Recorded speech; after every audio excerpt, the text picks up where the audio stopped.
Oh, there's Echo. Is that me? I don't know. Is it? Yeah. Yeah, it's you. Damn it. Mm-hmm. Stop echoing. It's the Docker. Oh, He shit. hears nothing. Nothing. Oh, man. Okay. Well, I guess I can't do that. I had a... I wonder if I can... I might be able to do this. 1 second. Un momento, por favor.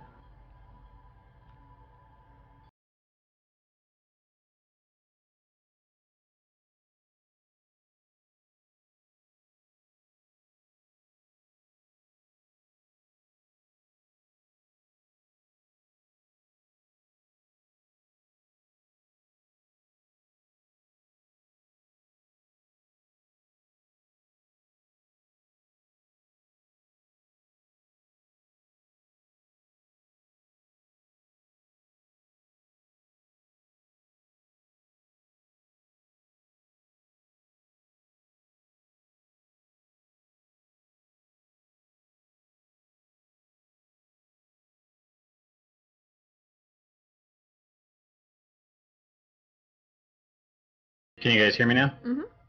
We can. Oh, he God left. damn it. What? Oh, TD. Titty. Titty. Titty. God damn it. God damn it, Bobby. And my purse. I don't know you. It's amazing that a $10 piece of equipment can cause this much hassle, eh? Mm-hmm. Jesus. You hate to see it.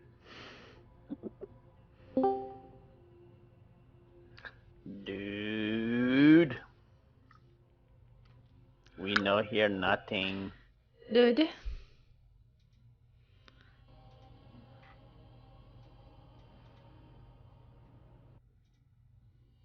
I really hope this doesn't happen. You mean what's happening right now? Yeah. I really hope it doesn't happen. So disappointing. Not mad. Disappointed.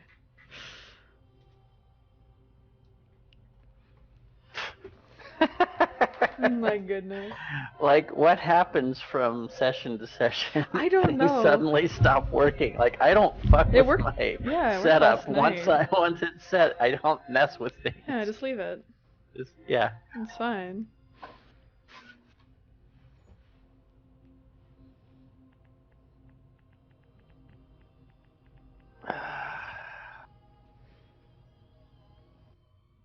Can you guys hear me? Because I can't hear you You cannot? at all. I What? see your flashes. What? Well, we hear Oh, you. what the fuck? Oh no. Good lord. It's a cascade. Is it Discord? It can't be Discord because we all hear each other. Yeah. Yeah. Yeah. Is there anything weird in the area for... Oh! Oh, dude, you're making noise. Oh. TD activity. We hear no voice, but we hear TD noise. phone home. Don't you talk to me like that. Okay, now we heard that. We Yeah, heard you now we say need And to no. then Sim. Sim. Is it all good if Carl Coming sits in in? awful quiet, but we can hear Me? you. I'm coming Yeah. in quiet. I just boosted you a little bit on the Discord, and I can change my settings as well. Darren, Doc. yeah. Yeah, New I'm guy's here. asking to listen in. No. New guy. Yeah, Yeah, Carl. you can listen in. Yeah, you can give them a link to the game so you can watch too. Yeah. Probably not. No, Know what? you can't be in here. Rude. Hey, Carl. Meanie pie. Rude. Am I coming in clear though? Yeah, you're fine. Uh, A bit staticky, but you're fine. Staticky though. Mhm. That's what I don't get. Slightly. Alright. I'm gonna send Mr. Splatter if you wanted to sit in so it's so you can actually see what's going on. That's fine. You can come in as a silent observer. I will be judging very hard. Is Doc here? Yes. All right, here. This Yeah, one's Doc for was you. on time. Oh We're no. all here. All right. Alright, well I've started the recording, so... Still no sound. Reloading again. Holy crap! You got to be kidding me. Oh, That's what mine was doing. My Discord wasn't what working. the hell? Hmm. No, it's I could hear everything else, like outside of the Discord. infected TD, or Sim, fuck. Yeah. What'd you do to him? I gave What you him the do hizzy. to Sim? It's not what happened between TD and the Sim. It's that the Russians finally hit us with the EMP on Nah. the East Coast. That could be. That could be. That's what happened. You're all dead. Those damn dirty Oh my Russians. womo. Ruskies. You can't trust them. Mm-mm. Ain't nobody like your kind here. Silence. We'll give Simothy 2 more minutes. God and damn. then we'll start because dude is actually picking up. Mm-mm. We'll keep it from being really long. Are you taking? my Are you God. just going off by yourself, dude? I wanted Sam. to go and inspect what was going on. I wanted Okay. to check out the. You just You wanted to get interested? in there and do it yourself, right? You're not taking anybody else with you. Is that correct? Correct. Okay. Sim, Sim. talk to me. You okay, buddy? Fake news. Buddy boy. Oh my. Well, it looks like Thaddeus is going to have a case of laryngitis. He's Sadius right now. That's what I always call him. More like Fattius. With his size. Zisadius, he is always with the thighs. Is that what you said? With his size. Size. Yeah, there you go. Oh, he's here. All right, we got to start. Okay, We can hear okay. you. We're I'm good. all ready. I'm all ready. Ready for you, All buddy. right, I'm gonna start recording. Okay, here we go. All right, here we go. 5, 4, 3, 2, 1, and we're live. Hey everybody, this is episode 3 of Masks of Nyarlathotep. We are gonna jump right in because we're getting a little bit of a late start. There is some conversation that happened between sessions. Those will be posted with the video. If you want to follow along with that, you might want to read that first because that kind of explains a little bit of what is happening right this minute. We have Benjamin who wants to head off to the museum again to take a look in the middle of the night. So we're just going to take you there. So, Benjamin, you make your way through the streets. It's not that far. It takes you about 15 minutes or so to get to the university. When you arrive, as you expected on a Sunday night, the campus is pretty dead. There are some students about, but as you expected, also the museum, the School of Anthropology and Archaeology is locked up. So, what do you intend to do? Benjamin will walk around the campus and try to find any open windows, and if there is nothing that is open to him, then he is going to try and find the most secluded door that he can find and attempt to pick the lock. Okay, why don't you make a luck roll, and as well make a, oh, look at that, you got lucky. Now make a stealth roll for me. But you can add, we will add a benefit because you got a hard success on your luck roll. So you found a window pretty quickly. You didn't have to walk around too long. And I see you got a success with 1 bonus die. So yeah, you walk around the building, checking windows as surreptitiously as you can. There aren't many people about, so you're in luck. You find one window that actually it's not just unlocked. You can see that it's cracked a little bit. It slides up, and somebody had it open and just never closed it. So you can work that up and climb your way in, and you are inside the building, which sounds to be pretty abandoned, but you can make a listen check for me. Okay.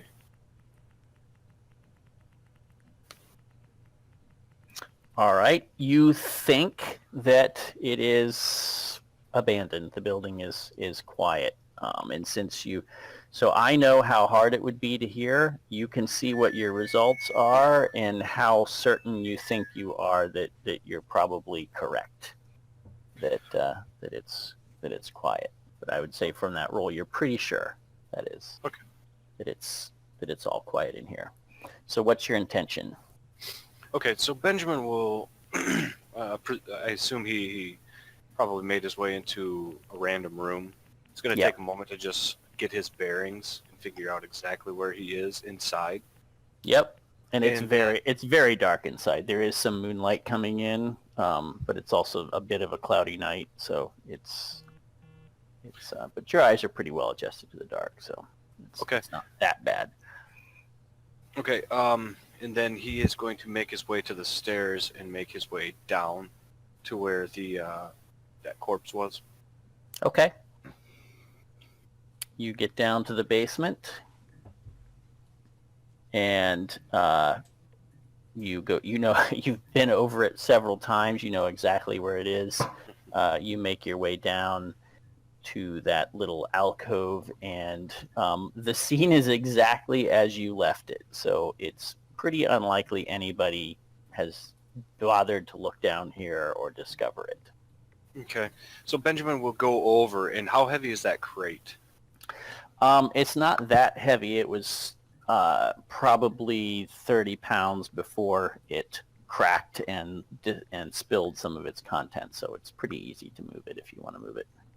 Okay, yeah, he's going to go ahead and move that off, and then he will break out his camera and begin to inspect these chest wounds more closely.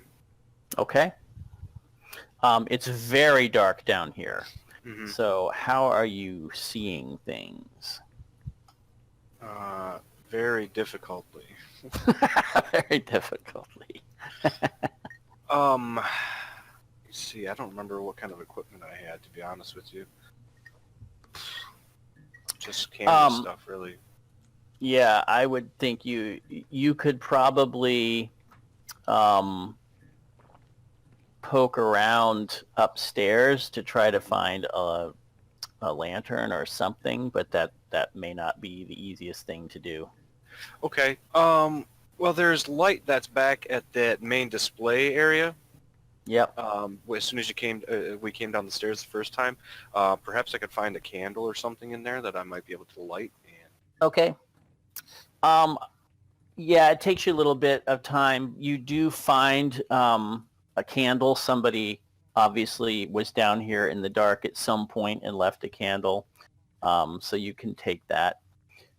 So you can see things. Again, it's not ideal conditions for taking a photograph. Right. Right. Okay, so he is going to go ahead and, like I said, inspect these chest wounds much more closely. He wants to get, even if he's only using his hand, to try and figure out how big this wound is, because as I recall, he had suspected it could have been a bite mark. Mm-hmm. Yep. And so in order to estimate how big the jaw is, he's just going to use his hand and kind of size it up on there. Yeah. The wound is kind of a gaping hole. You're not sure if the falling crate did additional, stretching of the wound or not. But even if it did, your guess is it seems to be about 4 inches in diameter, something around there. Okay. That's a pretty big hole. Yeah. And as I described from the picture, you confirm the edges around the wound are pretty jagged. Mhm. You can try a first aid check if you would like. You could try medicine if you want, but I suspect your first aid is more likely to be, because I don't think you really know medicine. No. Yeah. Pretty solid. Ooh, yeah. No. Try your first aid. Oh, whoops. Oh, yeah, that was my fault. Yes. Even more. Yeah, you're just not. You're not really sure. You're no expert. And you're not going to get a better picture in this light. You had better light before. Mhm. Now, so Benjamin will actually get really close and try to inspect the inside of the wound. Okay. You are no expert, as we just saw. Mhm. But you would expect to see some, some guts down the intestines or something around there. And you can see that there are bits of human guts inside there, and they still are vaguely wet, but it doesn't seem like there's as much as you would expect, and they look pretty torn up. Mm. They don't Okay. look very intact. Right, as if something was in there or went Yes. and pulled something out. Yeah, it doesn't. Your impression is that there's not as much in there as there should be. Right. Okay. But it Yeah. does confirm, rather perhaps to your horror, that this was a recently living person. Mm-hmm. This is not some, decades old mummy. So I do need you to attempt a sanity check for me. And I will give you 1 bonus die because you kind of were a little bit prepared for this. Nope, do it from your Oops. token. My fault. I don't Yep. want to. It's a success. Where is it at on there? Let's see. Don't. see It's with the all caps. It's Across one of the your top. basic. It's one of your basic. Oh, There you go. sanitation. Okay. Yeah, you are going to take a die 4 of sanity loss. 4. Okay. So you can reduce your sanity by 4. I don't want to. Well, you must, I'm afraid. So what that means is it's a pretty horrific discovery for you. Mm-hmm. You had been assuming that this was a mummy, I think all of you, and now you're quite convinced this was a living person. Okay, so Benjamin's jaw just kind of drops at the sudden realization that this must be the young missus that was here to assist the professor.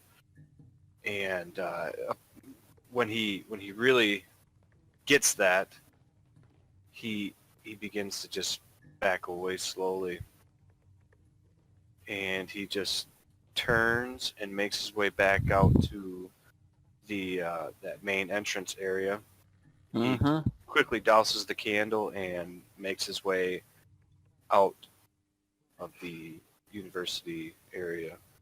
Yeah, you find you're having trouble breathing. Mm-hmm.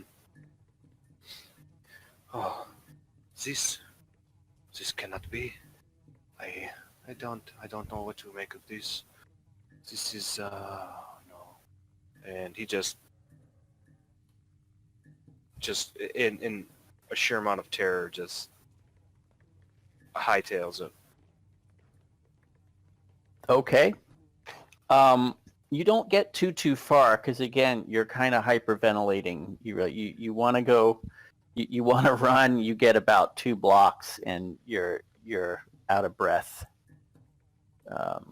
And you passed a couple people out walking late at night, and they just kind of look at you strangely as you run by. Okay. Benjamin pays them no mind and just continues on, trying to look as if things are not so out of ordinary, or he Yeah. hasn't just discovered something absolutely terrifying. Right. Okay. Yeah, just go back to his hotel room and just stew on this. Okay. Does he get any sleep? It's like 3 a.m. Yeah, if possible, he's gonna try and at least lay down and catch an hour or two before Okay. getting up again. Try a sanity check for me again.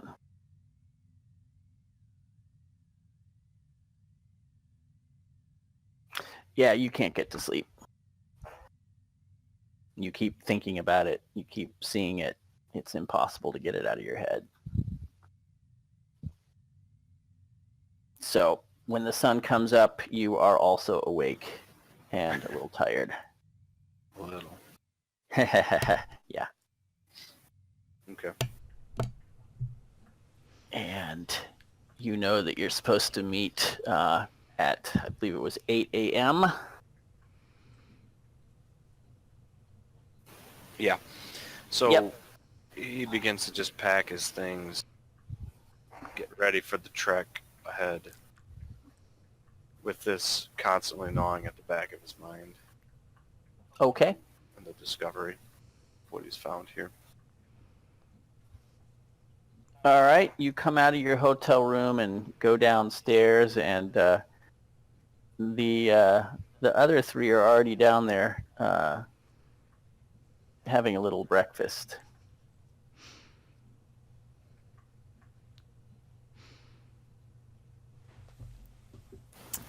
So Benjamin makes his way into the dining area, and he sees the group.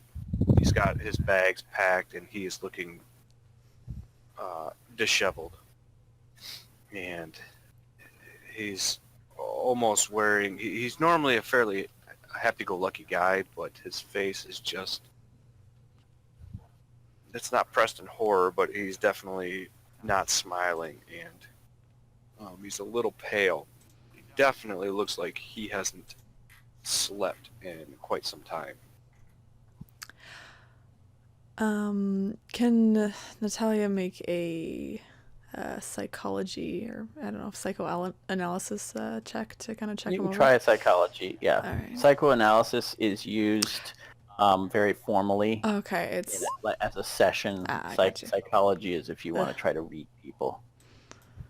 Of course didn't roll very well. So Yeah, he looks tired. yeah, she's little- yeah.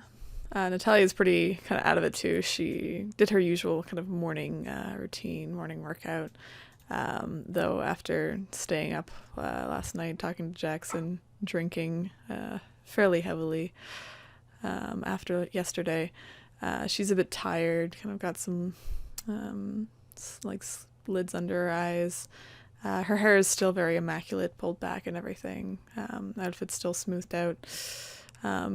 Nothing in her, how she kind of wears her outfit or her hair kind of gives away any kind of tiredness or any hungoverness. just really her eyes. And she gives Benjamin kind of a look over, kind of shrugs at his lateness and continues eating. Benjamin will make his way to an open seat, and he just looks at them all a little grimly. It's a very small little cafe area in the hotel lobby, but there is one waiter, and he comes over and asks if you want anything. Benjamin just looks to him. It's just coffee. And he leaves you. Definitely look like you need it. You couldn't get any sleep last night. No, I am.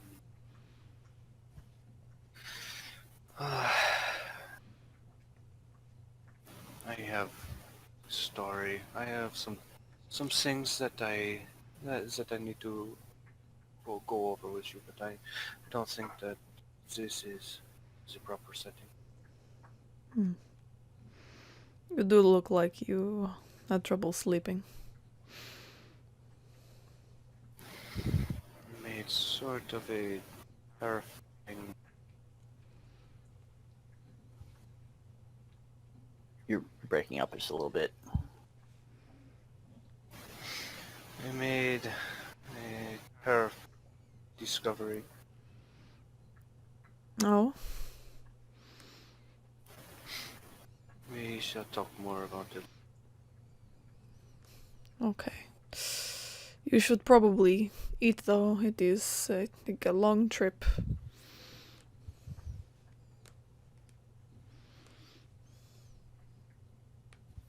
Yes, perhaps something small. He brings you your coffee and looks to leave. Excuse me. Excuse me. Yes, sir. Could I just get an egg and perhaps a tangerine or a tangerine or something like that? How would you like your egg, sir? Hard boiled. He just nods and leaves. Very good.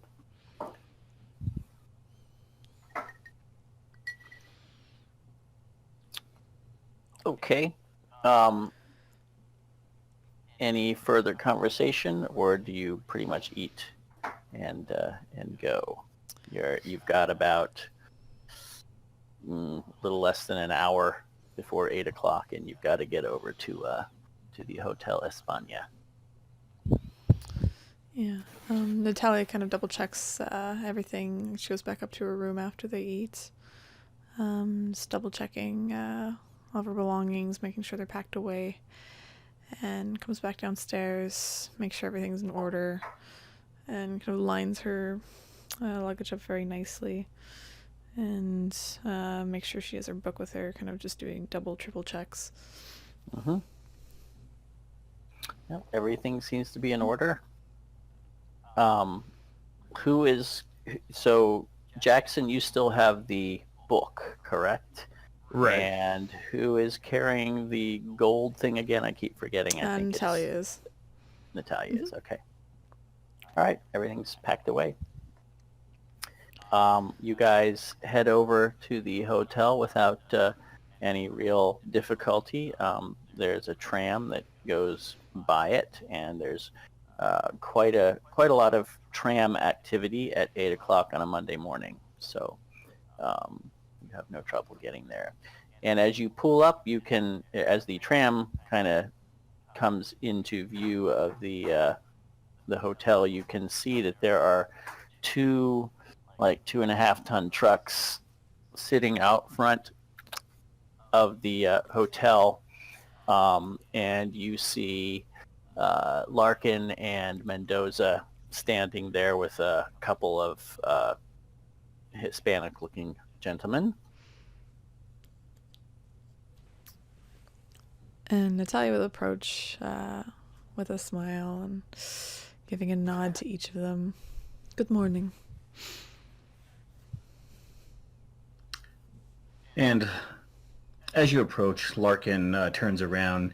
As you approach, you see Larkin, and he's talking to some hotel staff, and he's directing people, showing them where to put boxes, and they're bringing crates out, and they're bringing boxes out filled with various things. Again, you can see some of those boxes from his room when you were in there previously. You recognize them. Pickaxes and shovels, and there's boxes with canvas. So there's just lots of things being pushed into these large trucks by hotel staff and by these other two gentlemen that Larkin seems to be talking to and kind of pointing.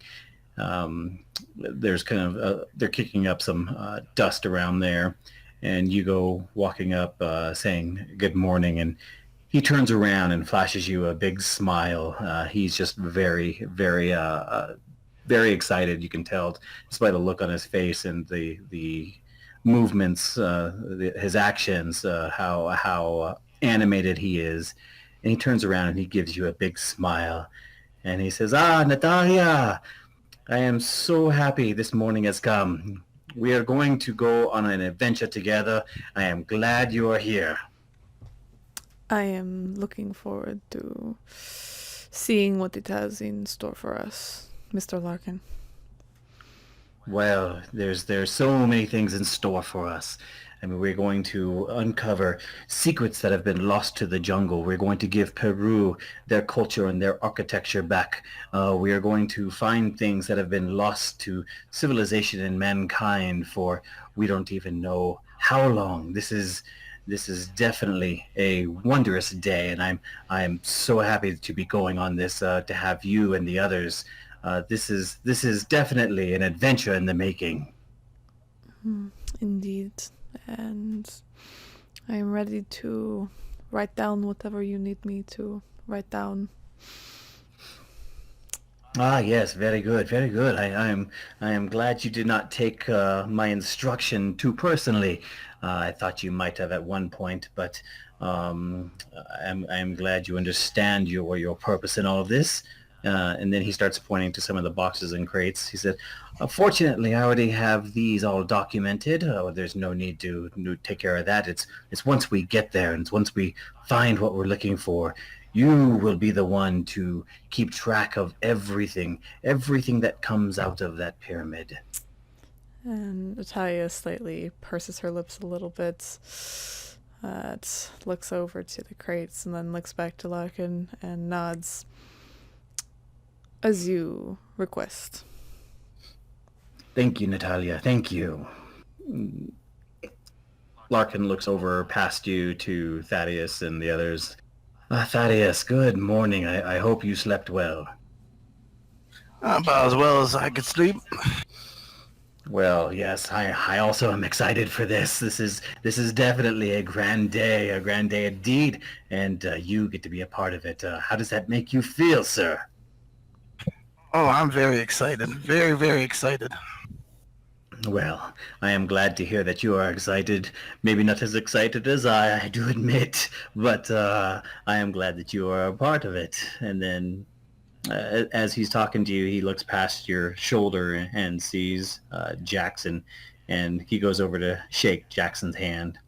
I'm sorry, Mr. Hughes' hand. That name, man. Yeah. He goes to shake Mr. Hughes' hand. "Oh, good morning, Mr. Hughes. Good morning, good morning."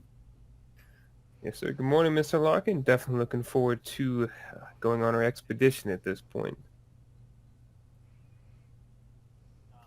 This gentleman here interrupts rather impatiently and fires off some rapid Spanish at Larkin. And Elias, you understand, he's wanting him to decide where you all are going to be. Which truck are you? Is he splitting you between the trucks?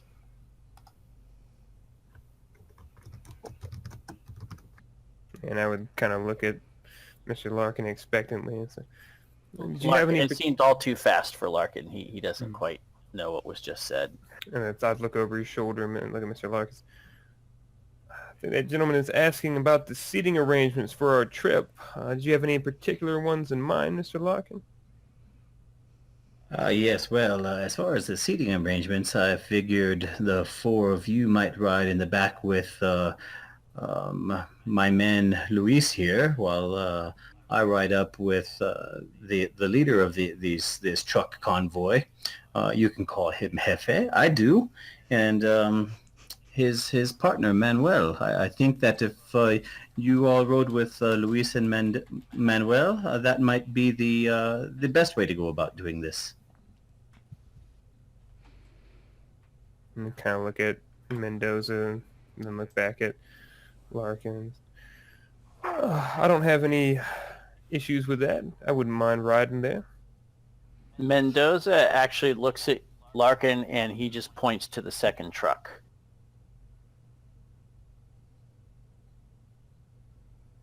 Oh, yes. It looks like you guys are going to be getting in the second truck. As Larkin just kind of brings a hand up and kind of waves at Mendoza while he's nodding his head like, okay, okay, okay. So the guy says in Spanish, "Okay, so they're going in this. They're going in the second truck. We'll put the rest of things in the front." He seems really impatient, and he starts yelling at his other man and the hotel people to put the bulk of the supplies in the first truck. Larkin, as he's trying to organize this and direct it, he looks over and sees Benjamin, who is obviously very tired and a little paler than normal, disheveled. He walks up to him, puts a hand on his shoulder.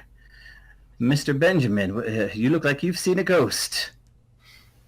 And as Larkin puts his hand on Benjamin's shoulder, Benjamin slowly lifts his head and his eyes to meet Larkin's. I don't think that it was a ghost, no. Something very odd indeed. Very odd indeed. Well, you'll have to tell me about it once we're on the road. I'd be most interested in hearing your story. Perhaps you would. I don't know. I don't really feel like thinking about it right now. Just I don't want to be left alone to my thoughts. Oh, very well. I can understand that. If you need some time, of course, take it. We have a long trip. You'll have plenty of time to yourself and to your thoughts on the way. Well, if you need to talk, though, you know that I am here to talk. I want to lead this expedition, but I also want you to know that you can trust me. Yes. Well, I shall touch base. I think before too long. But as I said, for now, I think that I just want to be left alone for a little bit. Well, very well then. And Larkin just spins on his heel, turns around, and starts giving out some last orders to some people bringing out the final crates and telling them to put them into truck one, the majority of it. And he's talking to Jefe up there. Yeah, they're trying to get everything organized and ready to go.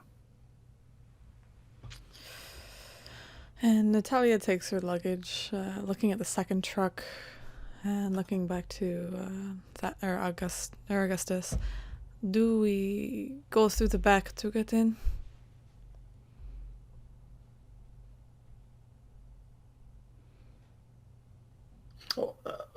Yes. Yeah, you were talking to him, Yeah. and he was obviously he was distracted while still talking to other people, and then finally realized that you were talking to him, and it lets you know that oh yes indeed, you can go ahead and just climb up into the back.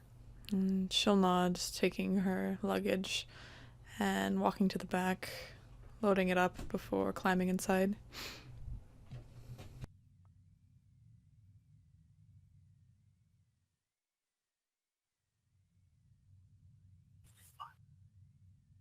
Thaddeus is gonna try to talk somebody into loading up his case of whiskey in his luggage.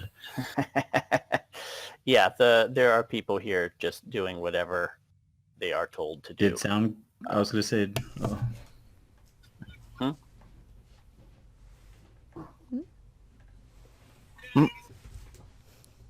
What's the matter? What were you saying, Doc? Oh, I'm sorry. Sound keeps cutting out on your guys' end, and I can't hear you. Oh. Sounds fine on my end. Yeah. So I Okay. think, Yeah, I can hear you good now. Okay. yeah, there are plenty of little worker bees around right now to help load your stuff. So if you just hand them or point to your crate of scotch, they don't question it. They just pick it up and put it in the. They're gonna put it in the first truck unless you tell them to put it in the back instead. It don't matter to him which one it goes into, as long as he knows it's there. And then he'll pet his self down, make sure he has his pocket watch and of course his fancy gun, and start heading towards the back. Okay. Benjamin keeps all of his equipment very close. He's has his pictures and his camera and his rolls of film and everything all packed in the same bag. He doesn't wish to part with that in case, for whatever reason, somebody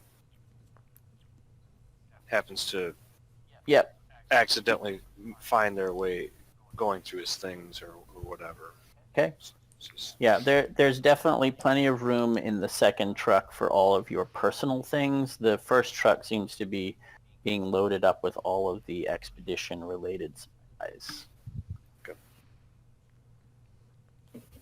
And then he will climb into the second truck. Okay. You can see that the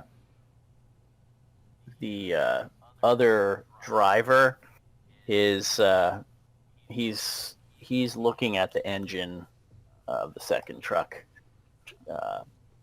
going over it.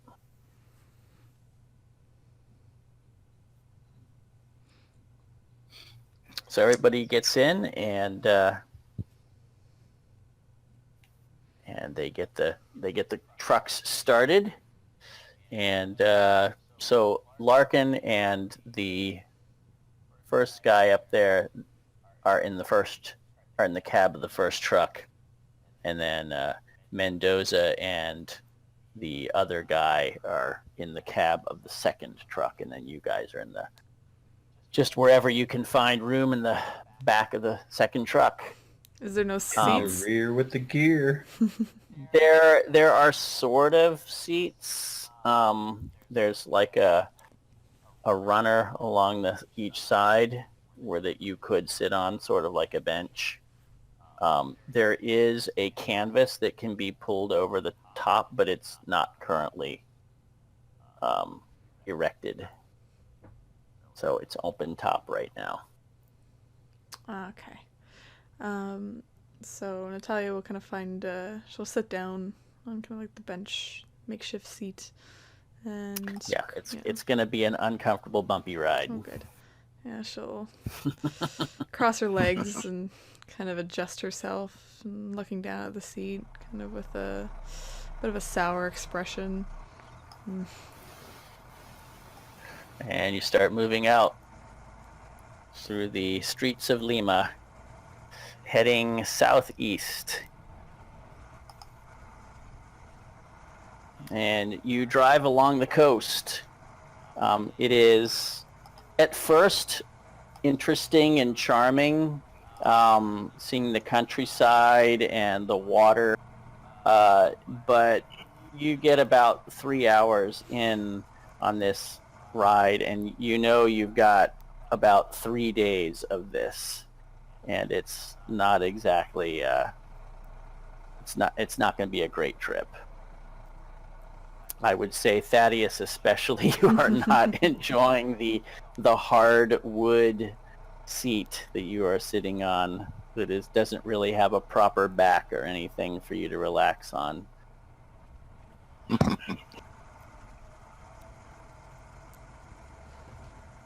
and I'm guessing it's kind of bumpy, so like Natalia will be trying to kind of go over notes to distract herself with this long drive, but it's just too bumpy for her to even read. Yeah, she's finding it's giving her a headache trying to read. The shocks on this truck are bad. This truck looks like it's been driven into the ground. You're not even sure how it's managing to to operate. Yeah, she'll Um, so she'll put her notebook away. Of course. And she'll look up to the rest Okay. of them, see what they're doing. Benjamin is actually just sitting with his legs close together. He's got his camera equipment and his pictures and everything sort of pulled in close to his chest, and he's just hunched over them, and he's just looking down at his feet and at the ground, and he's just bouncing as the truck hits the bumps and what have you. And he doesn't say anything. He doesn't look up to make eye contact with anybody. He's just kind of sitting there. Eventually, you stop after about 4 or 5 hours. It's been about 5 hours to have a meal, and they're gonna check the engines again. Put some more. You can see that your driver has to put some more water in the radiator. Yeah. Larkin gets out and he stretches his arms while Hefe is working on the engine, putting some water in the radiator. He stretches his arms and arches his back. Ugh. He walks over to where you guys are at the back of the truck. And he just looks at you and smiles and says, "Hi, it's a bumpy ride, isn't it?" And Natalia will get up and kind of groaning, just and kind of rubbing her butt, just to kind of get the numbness out, and straightening her clothes again. I feel like that is a understatement. Yes, well, no one said this was going to be easy, and we all knew that. But here we are, and I appreciate you all being here, part of it. This is part of the adventure. But the minor inconvenience for adventure, of course. And he's just looking around. He's smiling at everything. He's in very high spirits. Benjamin will take his camera equipment. He'll lay it out on the seat just momentarily to get inside and grab his camera out. Then he quickly zips it back up and slings it over his shoulder and goes and jumps out of the back of the truck with his camera and just looks around to see if there's anything interesting going on that could be worthwhile to shoot.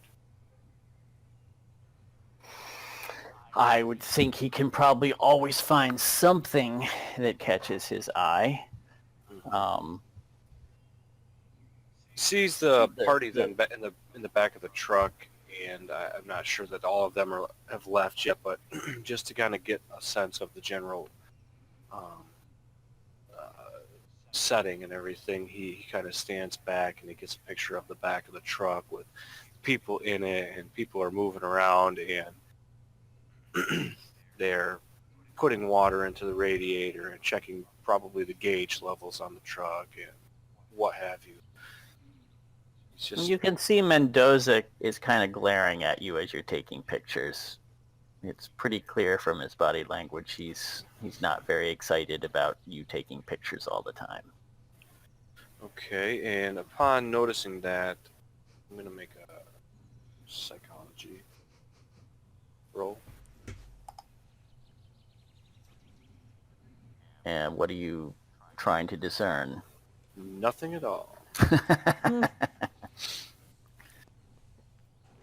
Just to try to get a general sense of why he's irritating or unimpressed by the fact that Benjamin's getting pictures. But he does sort of notice this, and he takes a picture here and he takes a picture there, but all the while he's always trying to make sure that Mendoza is within peripheral vision.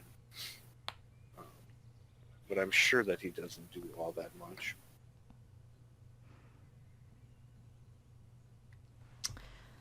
Yeah, and kind of during the downtime, the eating and everything, Natalia will approach Jackson again.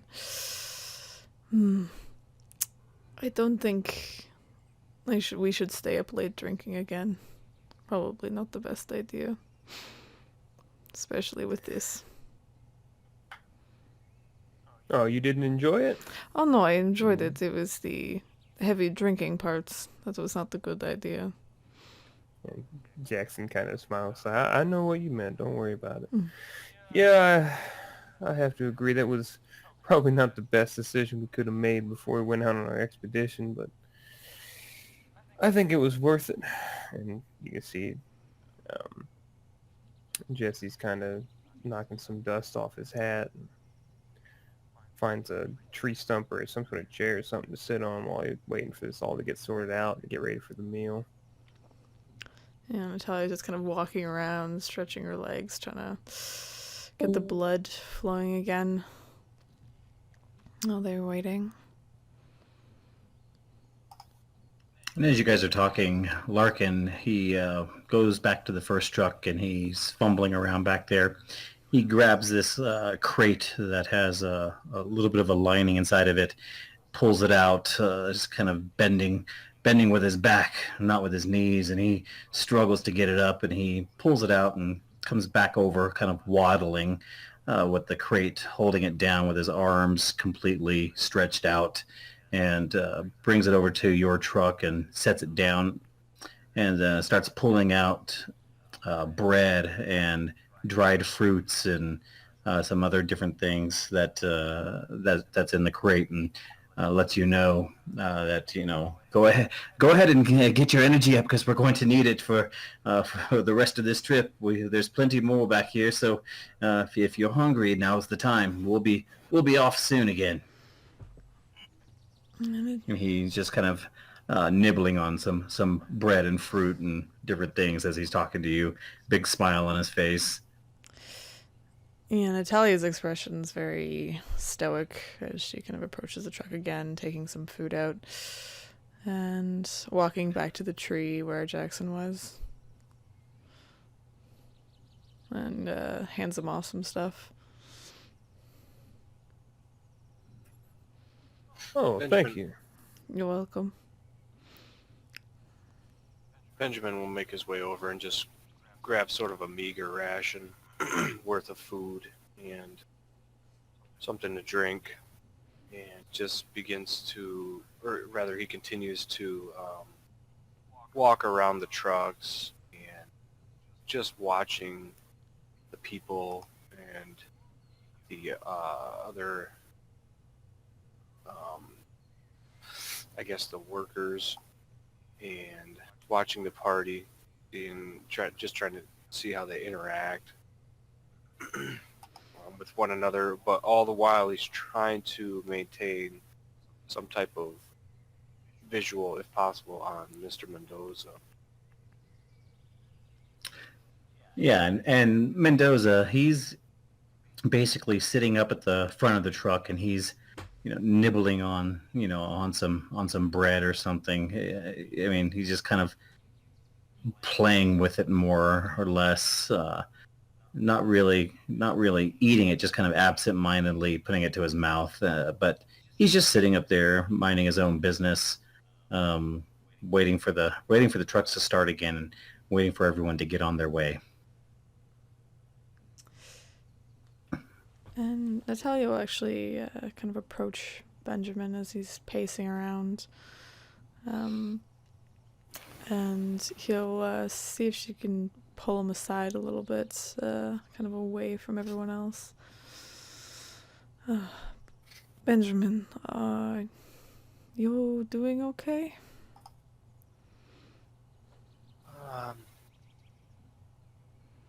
Do you remember those pictures that I took from down in the basement? Of course.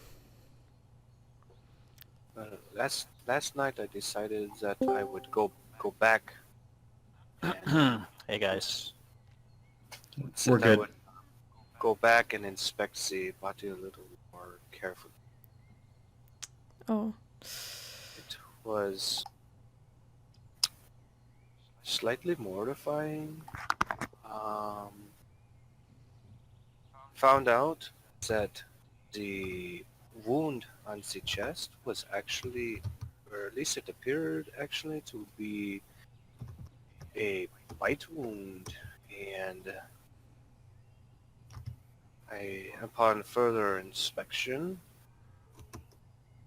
there may have been several, or something at least was not there, or something was missing from inside the body, and the things that I could see inside were actually fresh, as if this was a living person that drew breath recently. So I think that given this new information and the fact that the pendant on the body and the newer clothes and the puddle of fresh blood, I think all of this seems to indicate that this was the young Fraulein Rizzo. oh, and the entire time, kind of Benjamin's talking. Natalia's frowning slightly, and kind of a look of confusion washes over her face as he's explaining the missing body parts and everything's kind of clicking in together based on the clothing and everything and what he's saying. And she looks a bit taken aback when he says that it's most likely Miss Rizzo. Are you positive, Benjamin?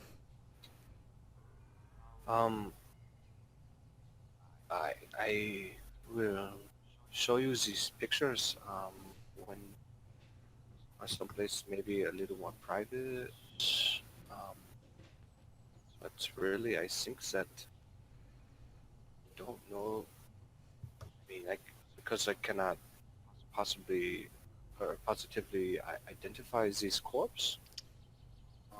But given the fact that this seemed to have been a living being very recently, and all of the blood that was there, and the fact that this corpse had the clothes very similar to the Fraulein Rizzo, I I think there is really only one conclusion that can be drawn, but that I wanted to bring this up earlier when we were dining, but I thought that was maybe a little bit of a poor environment. We weren't offered enough privacy for this conversation, and I didn't want to bring it up in the back of the truck. And something is still very odd about this Mr. Mendoza. He is just a very odd character. He seems to have been dissatisfied with the fact that I was taking the pictures around the trucks and such earlier. And then he sort of remains aloof, always alone. That is very odd to me. And Natalia reaches out and places a hand gently on Benjamin's shoulder. Benjamin, we will discuss this all later.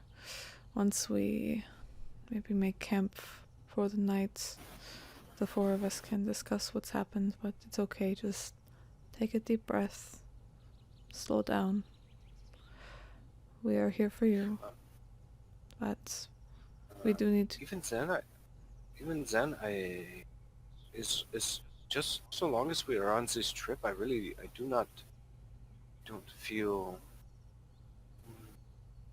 safe to talk about this type of thing, because that Mendoza is in close proximity, and he seems to have taken some interest in our party, I think, but I'm only speculating. So it is very difficult to put my finger on, but I think there is just something so very odd about him. He is a very strange individual. But if we have time before we go, if we can get the four of us alone to talk about this, the others do need to know what you found. It is very important and deeply, deeply concerning. Are you all right?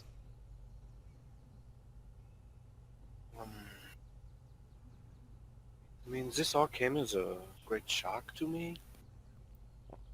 Of course. Look, Benjamin, I, what I would like you and I to do, okay, is you and I will speak when we have time. And you will tell me how you feel about this. And I will offer you my professional assistance. Okay? And there's a smack on the side of the truck as you're talking. It startles you. And you notice that it's Jefe walking by you. And he's smacking the truck. And he's yelling at Larkin, and he's yelling at Manuel, and he's yelling at everyone, time to go, time to go. And he lets Larkin know that if you want to get to where you need to go by the first night, it's time to pack up and go. And he just kind of is yelling the same thing to Manuel as Manuel's rushing to kind of get things put back into the trucks and put things away. Time to go, time to go. And Larkin is over there somewhat animated, talking to him. You can't really hear what they're talking about, but you can only hear Jefe yelling, time to go. And Natalia will look very frustrated and annoyed at Jefe, but she'll turn back to Benjamin and give him a slight squeeze on his shoulder. Alright, we will talk about this later, okay? that would be fine. Sorry, you cut out there. I think that would be fine. Okay. And Natalia gives him a small half smile before walking back to the truck and climbing in.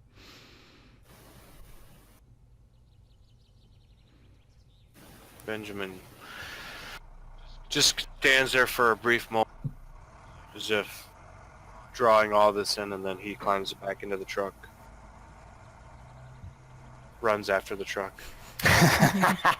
Yeah, everybody gets in, and you continue on.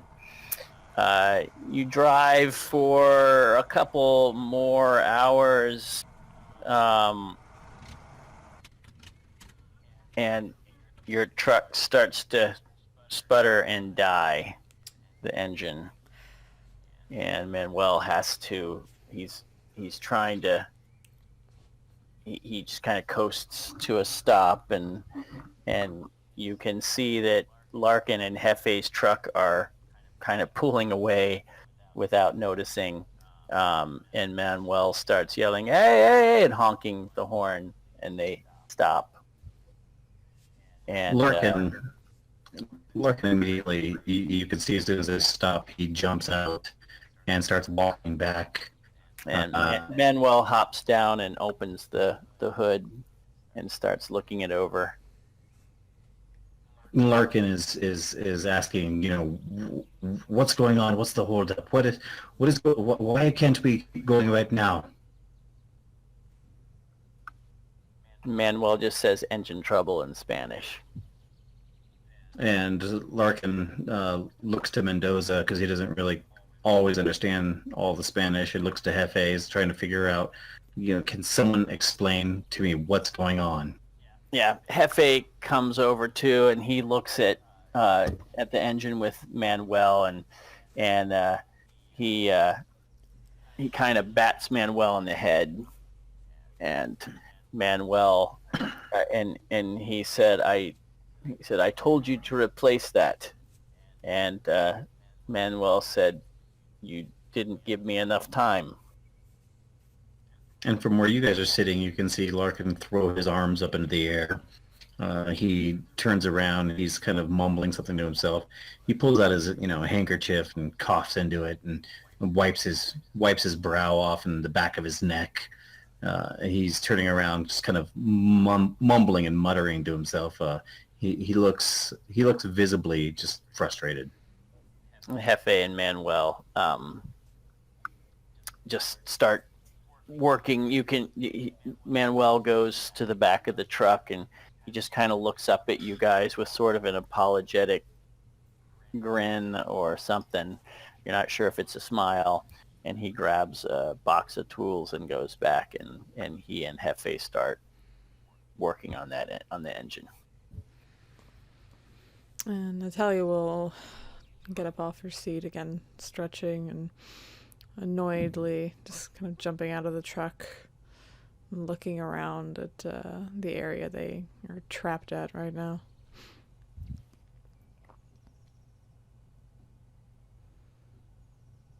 Thaddeus is just moseying around, checking in all the sights. Not really paying attention what the mechanic's doing. Where you are right now, there's really not much in the way of sights. There's the mountains again to your east, and you can see the ocean to your west. But you have been seeing those for the last 3 hours now. Larkin's walking. You can see him pacing kind of back and forth, and every couple of moments he goes over and looks into the engine and looks at Hefe, and he's just asking him, how long is this going to take? How long is this going to take? Hefe just kind of puts a hand up like, hey, calm down. And he says, we look at it. And you can hear Hefe and Manuel kind of arguing quietly under the hood. Yeah, Larkin just spins around and blows his breath out, wipes the sweat off of his face with his handkerchief, and walks back to the truck and climbs up into the cab and slams the door shut.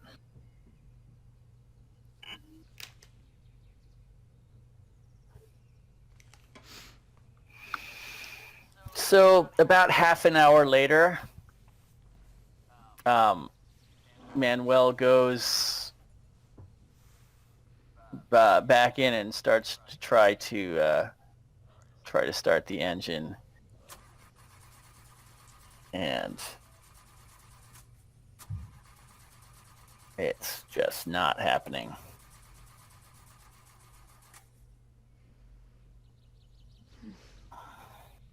He puts his hands up and comes back around, and he and Hefe start taking stuff apart. From where you're sitting in your truck, you guys can see Larkin up in the cab of the other truck. Once the engine was turning over like that, you could see him spin back around, and he's kind of thrashing about in the cabin over there, obviously upset.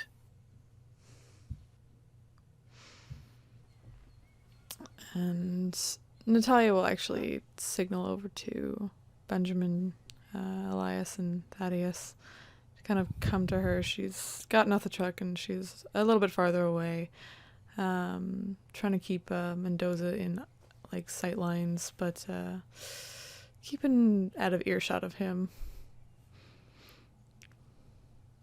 Yeah, he's anytime you look at Mendoza, he just seems to be looking at you, but not really doing anything. Thaddeus will walk on over. Benjamin Hefe is, and when you look at Mendoza, you see Hefe talk to him in a quiet tone, and Mendoza just kind of nods and walks up to the truck where Larkin is sitting and has a quiet word with Larkin. And as the four of us gather, Talia will look over to Benjamin. I feel like this might be a most opportune time as any, at least, if you are ready to talk about it, Benjamin. Yes, perhaps this is the best time. Ah,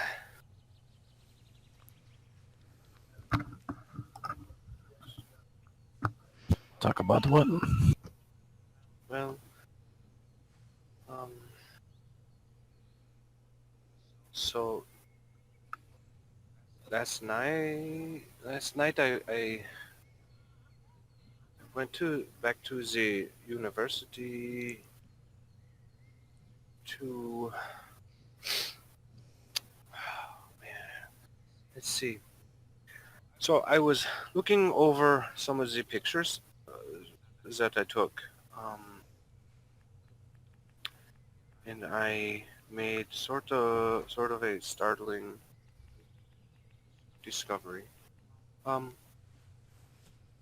so in order to confirm these findings, I decided to go back to the university and inspect the the scene more thoroughly. And the picture that I am referring to is the one of the uh, the body that was down in that basement. And when I looked at the photo, it appeared as though the hole in the chest was actually a a bite from the mouth of a beast or something. So I went to the university and I went down. I moved the crate and removed that from the body, and I inspected the wound and um, and it would appear that um, that my conclusions were actually correct, and this was a bite wound. So I looked more closely at the wound, and the innards of this body were still fresh. They appeared to be uh, this body appeared to have been living at some point very recently. Um, then, given that and the fact that the clothes and the pendant all seem to be similar or a match to that of the young Miss Rizzo, I think that there is only one conclusion that can be drawn, and that that was the that was her. I think that was her, and it appeared that perhaps, and now given I'm not an anatomy expert or anything by any means, but it appears that some of the innards may have been displaced or removed. And when he says that, you guys notice Larkin off in the distance, and he is pacing back and forth. He's out of the cab of the truck. Hefe is standing next to him. They seem to be talking about something or arguing. You can't tell until finally you see Larkin going to the back of the truck that he was just in, and he starts pulling crates out. And from the distance, you're unsure exactly what he's doing until he starts just yanking crates out of the truck and throwing them on the ground. And he's walking by and he's kicking the crates. And Hefe's just standing there with his hands on his hips, just kind of watching with a bemused look on his face. And Natalia will look over, kind of past Benjamin's shoulder, and she'll place a hand on his shoulder again. One moment, and she breaks from the group and kind of hustles over to Larkin. As you're approaching them, you can see Hefe is saying something to Larkin that Larkin is obviously not very happy about. Yeah, you're getting closer, and Larkin, he's basically yelling at Hefe now. You can hear the voices as you get closer and closer, and the voices are getting louder and louder, and Larkin is yelling at him.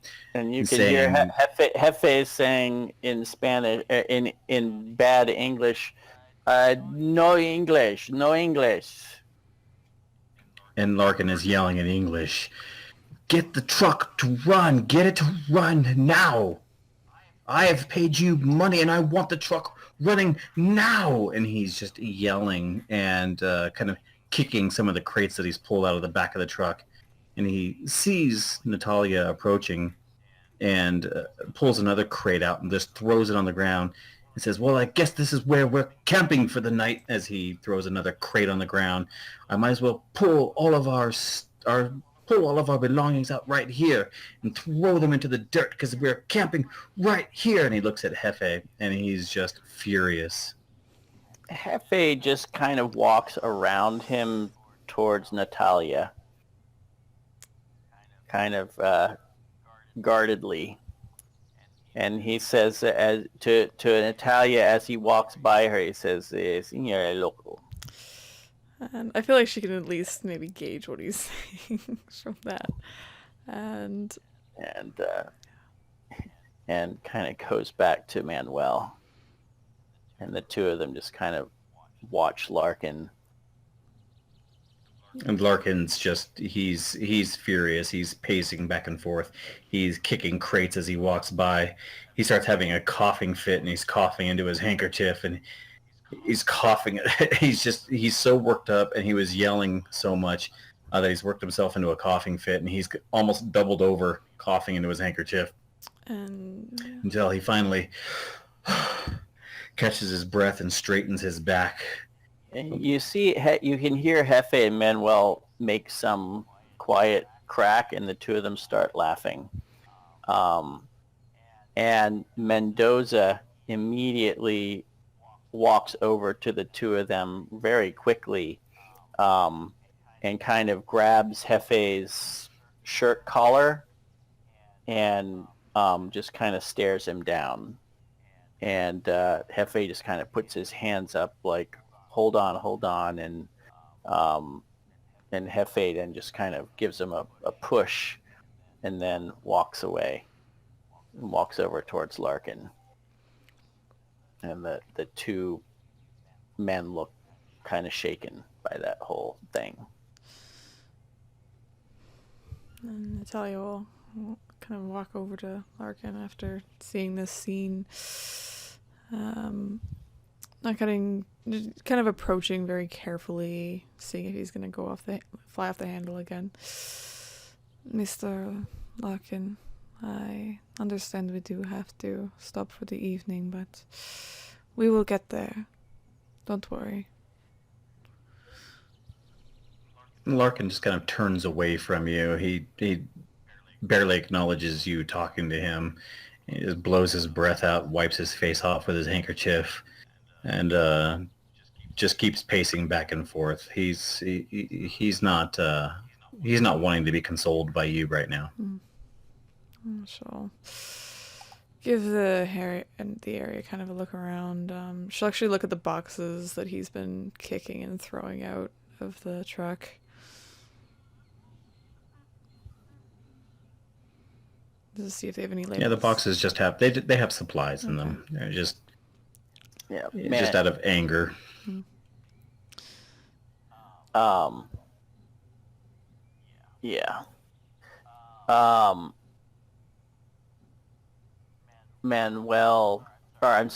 Mendoza walks up to you, Natalia, and you're kind of looking over things and looking, and he just kind of steps between you and Larkin and just kind of points back to the other truck. And she'll look at him and actually stand up a bit straighter and just kind of glare at him. Just not really, she's not really backing down.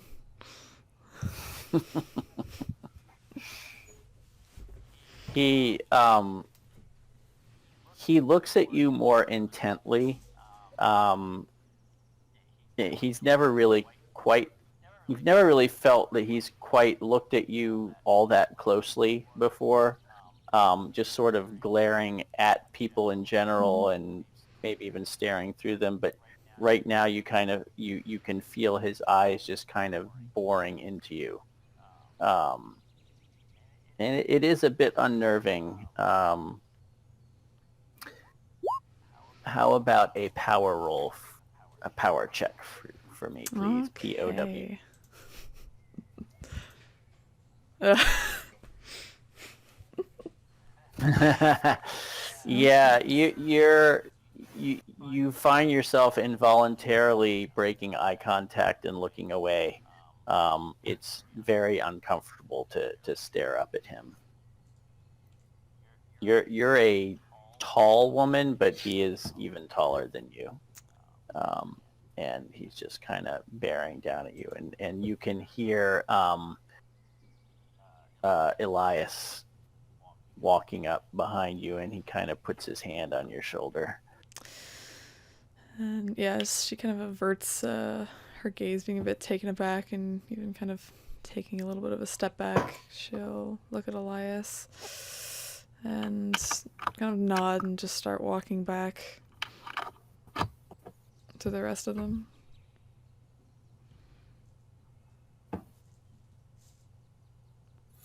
Yeah, as they're walking back, Jackson will tip his hat to Mendoza, friendly but knowing that's a futile gesture. And we'll just be walking back with Natalia. Must have a death wish, Nat. Staring down Mendoza that way. I am not a fan of men attempting to intimidate me.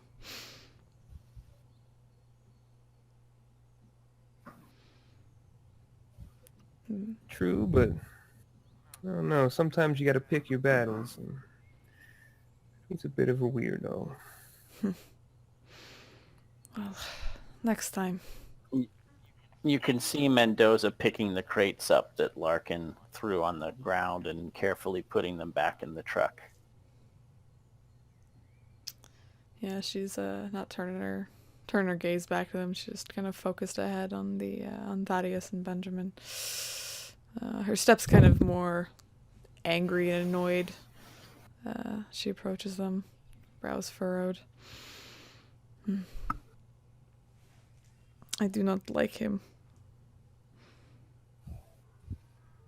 I get the feeling that he feels the same way. Good. Yes, I really don't think that he likes any of us. To be perfectly honest with you. And with that, Larkin comes walking up to you guys. You can see him walking at you at a somewhat fast pace. As he gets to the group of you, the four of you, he walks up to you, and then he stops, straightens his coat, pushes his hair back off of his face, and he wipes the side of his neck. And he looks somewhat frustrated, but then he forces a smile and said, "Well, it looks like we are going to be staying the night right here. I do apologize, my friends. I was under the assumption that we would be getting further on this first day. But our driver has let me know that we should be good to go first thing in the morning. Him and his man shall work through the night getting the trucks operational. And we will be off at that time. I am so sorry. I am so sorry." And he's kind of gritting his teeth and pushing his hair back again.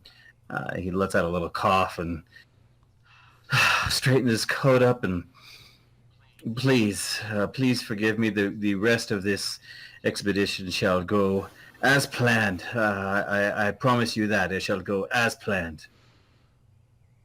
Mm. Sometimes circumstances help, stops us from doing what we want to do. Yes, and I think that there is a saying, perhaps better safe than sorry. And if it is more prudent to stop, I think that that is the right thing to do. So I think this really is only a minor inconvenience. So I think that this is fine. Well, I'm glad you are all so understanding. I myself, I can admit I am just a little frustrated.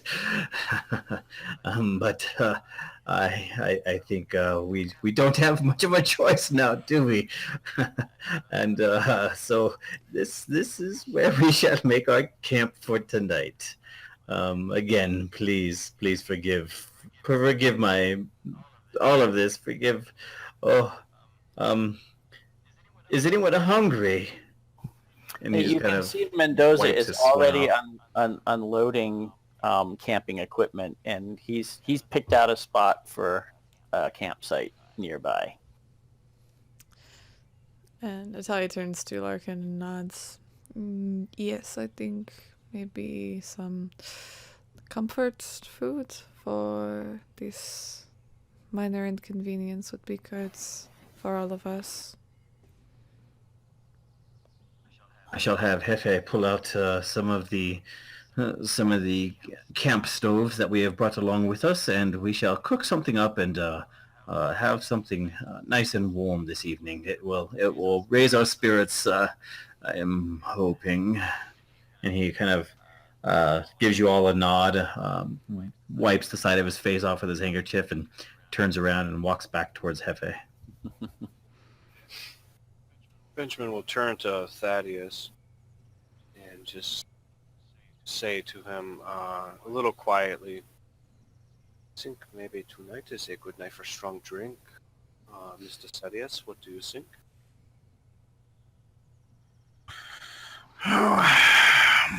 Tonight would be a good night for it.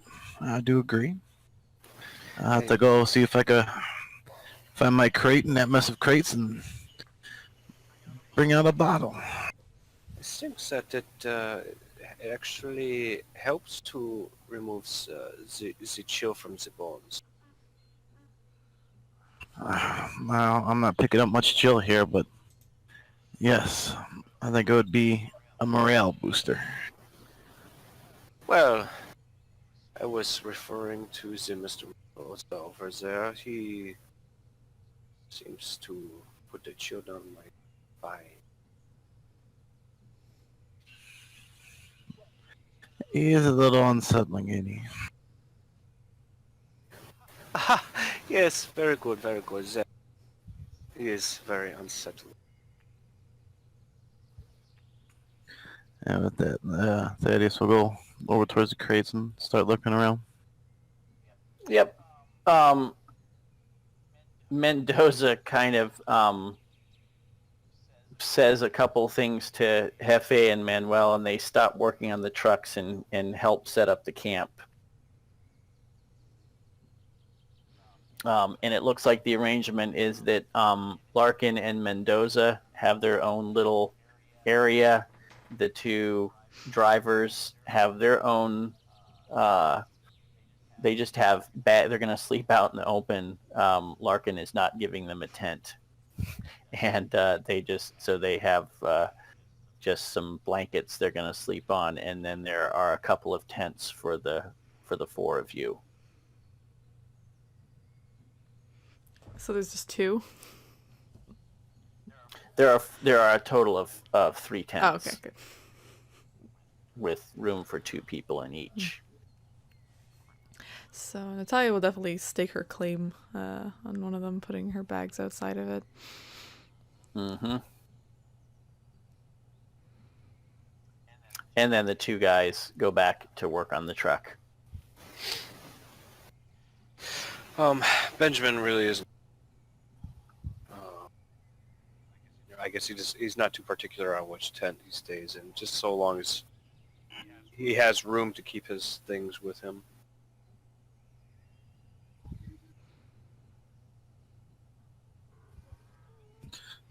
Thaddeus moseys over to the tent area with his with a bottle of scotch.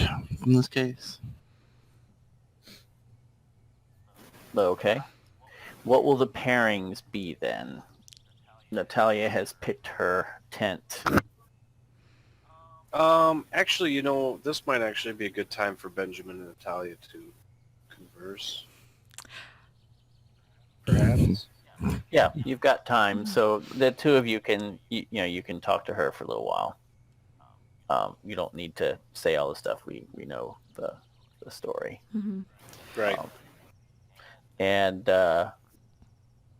okay, so things just kind of settle down. A fire gets going. Mendoza makes a pretty good campfire. And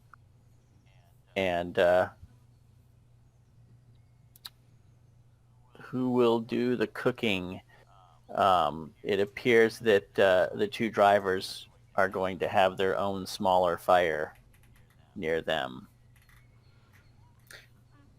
Yeah, Augustus, he approaches Natalia, and with the two drivers, the help of the expedition, busy trying to work on getting the truck operational so that we can be on our way.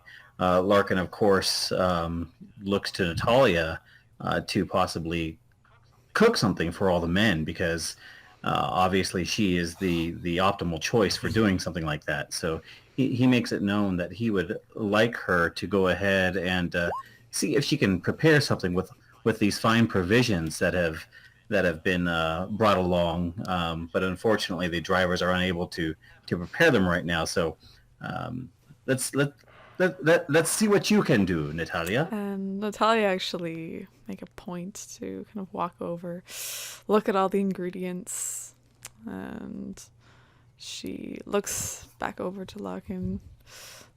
I can make goulash.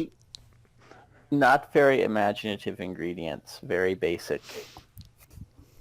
I do not cook well.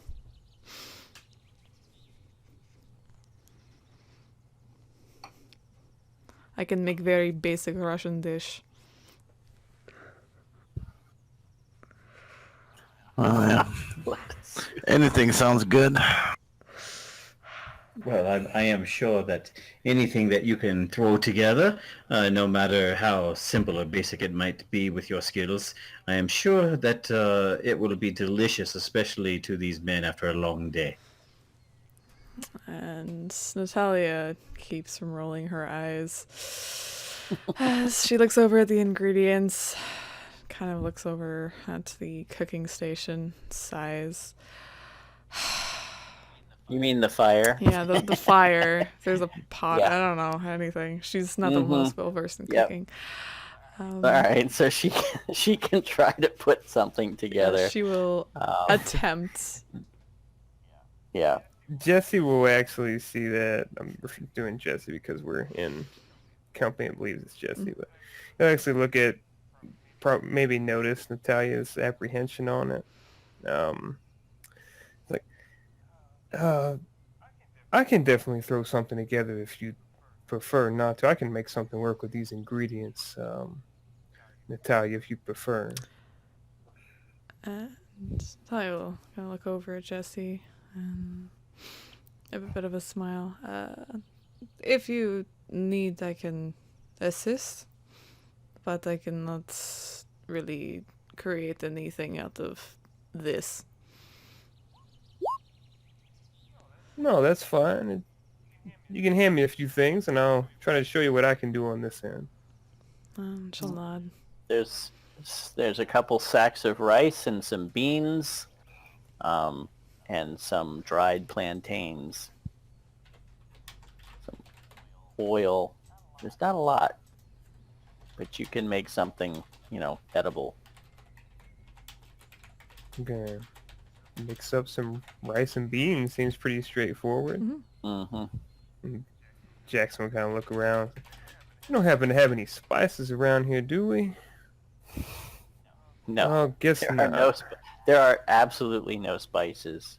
There isn't even any salt. Jackson just shakes his head, smiling. Expedition life, I guess. Well, rice and beans it is. We'll just start getting ready to make that wonderful dish. Okay. By the time you have done with the dinner, the two drivers appear to have gotten the engine at least running, and they come back and go to their own little fire and make their own food.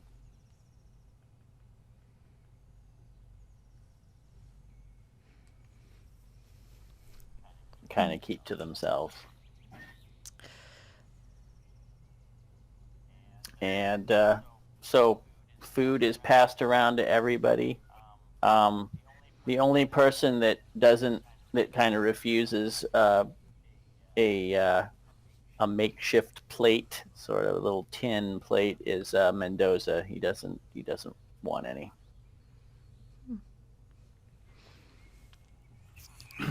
Benjamin Not a fan will of beans and rice, Mendoza? Just kind of poking at him. Like, not physically, but just kind of taking jabs at him verbally. Mm-hmm. I put my heart and soul into this.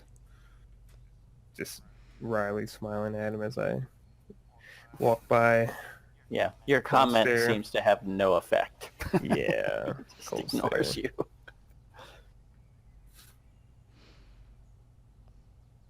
And he says to Larkin in Spanish, "Firewood," and he goes off. He leaves camp. Interesting. Must not be hungry after a long trip, huh? I don't know how that works, because I'm famished. Benjamin will actually speak up a little bit. So earlier when when we had stopped the Mr. Mendoza, he did not really eat Zen either, and now he refuses food again. This is very odd, I think. Yeah. You make a good point. Well, he's never really eaten much since I've been around him, so he might just be a light eater.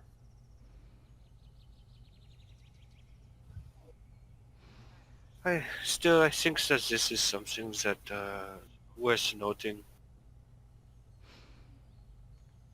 There is so much mystery already that surrounds this Mendoza, and he really doesn't seem too keen on all of us. No, he does not. Thank you, Jackson, sorry, Elias, for making this. I appreciate it. Absolutely. Get me in the kitchen with some decent spices. I could probably do a bit more, but as you can see, it's kind of pushes his arms out and shows the wilderness. Not much I can do here. Do you cook often? You have to, living alone. I usually eat basic things. Mother was not much of a cook.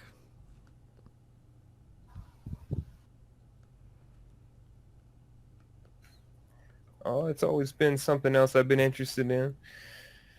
Not as passionate about it as other studies, mind you, but I don't know, there's something to be said of a good bowl of rice and beans. He just kind of smiles. Right, you are. Yes? I don't think that I have had this particular delicacy before, but given the circumstances, I think that it is not too bad. Yes, I think it is a very Spanish dish.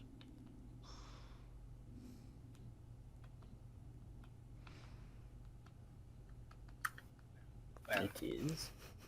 when in Rome, I think the saying is. But we are not in Rome. Hmm. Yes. Mendoza returns with some firewood.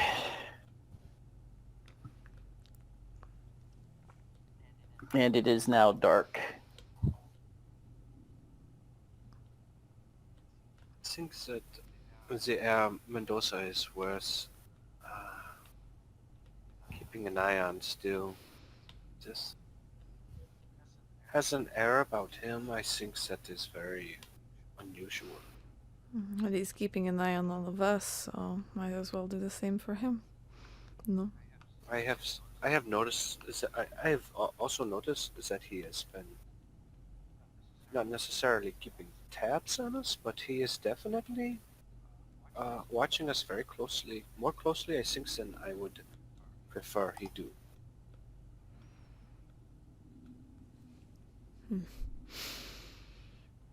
Oh, maybe he's just intrigued that you keep staring at him.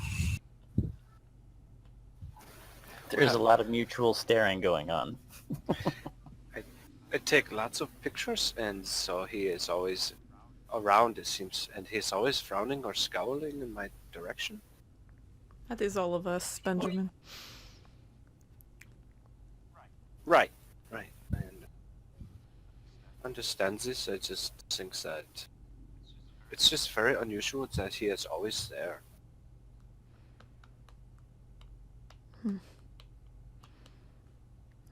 Well, we'll keep an eye on him. Yes? Yes, I think that would be good. Okay. I'm going to call an intermission, and we'll assume that you continue your conversation a little bit and then retire to sleep. And what were the arrangements again? Talia's got their own I guess place. so. There's room for 2 in each tent. Yeah. Yeah, Jesse you gotta, still you has gotta to share it sleep with outside. somebody. So, I'm just messing. no, but I guess if Natalia's not against it, Jackson would take that tent Oh, as yeah, well. she'll be good with it. They can talk more about anthropology. I would though, prior to retiring, try to have some drinks with the other two. Just talk about things that are not related to the expedition. Man things. Yeah. Mendoza's there at the fire. Larkin retires to the tent, but Mendoza stays at the fire while you guys are there.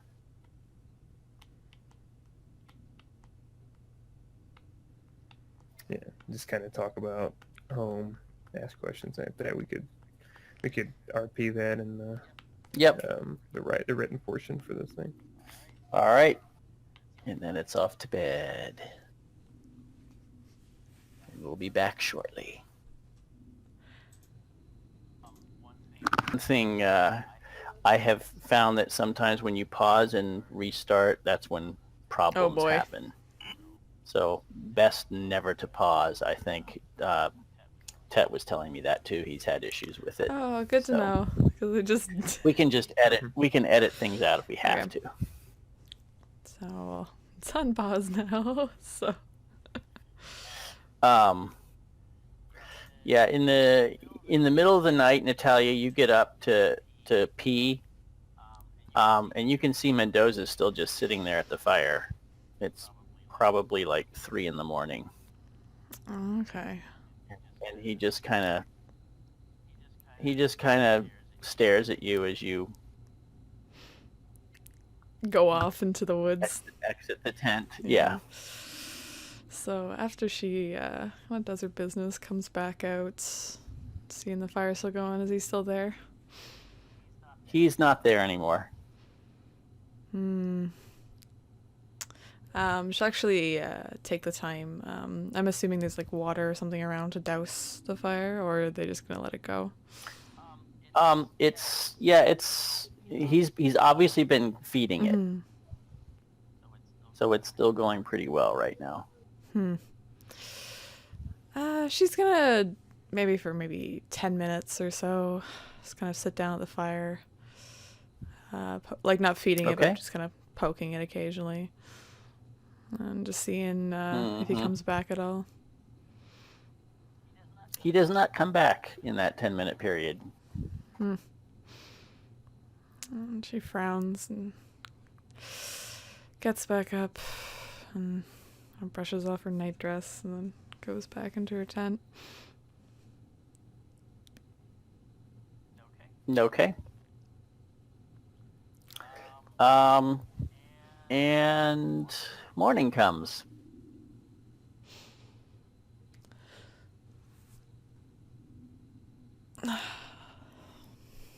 And usually at 5 a.m., or at least what she hopes is 5 a.m., Natalia will get back up and do her usual stretches and her workout before dawn, getting ready very early. Mendoza and the two drivers are awake. And you see the drivers are putting out their fire and gathering up their sad little blankets. And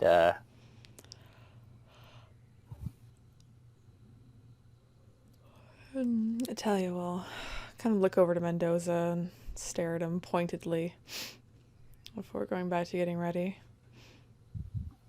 he doesn't say anything.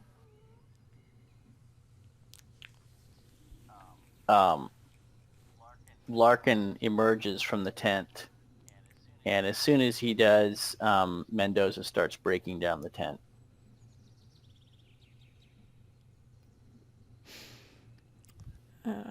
Natalia will make sure she's got her notes with her, and she'll actually make kind of a few notes, a few observations from yesterday, just putting them down.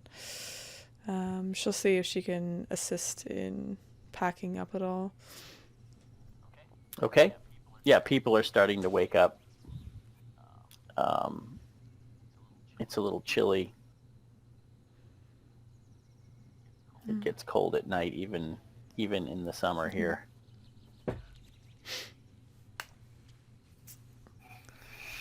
So you break things down, have a quick bite to eat. Larkin seems kind of out of it. He's not saying anything. And people just, and things get loaded back onto the truck. In the morning, around breakfast and everything, I'm assuming it'll just, I don't know if it's just the four of us. Okay. Of course.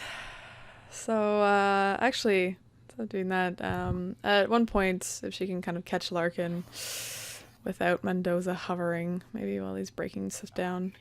Yeah, Mendoza's carrying stuff back to the trucks. All right, yes, she'll go up to Larkin. How are you feeling this morning?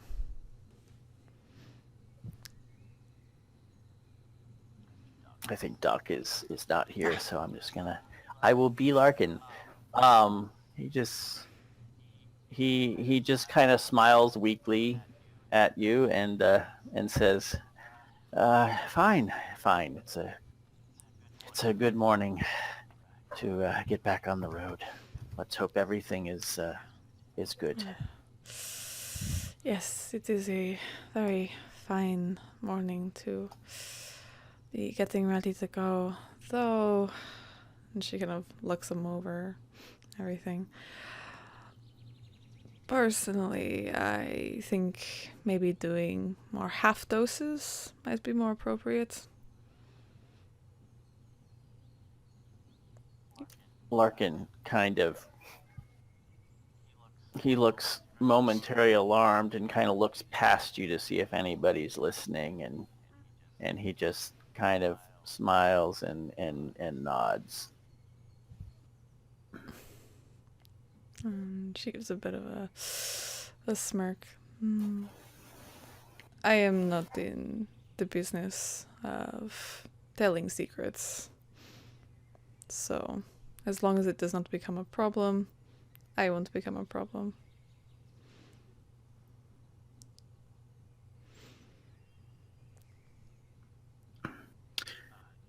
Yes, well, thank you for keeping my secret. I do appreciate that. I'm glad that you are someone that can be trusted.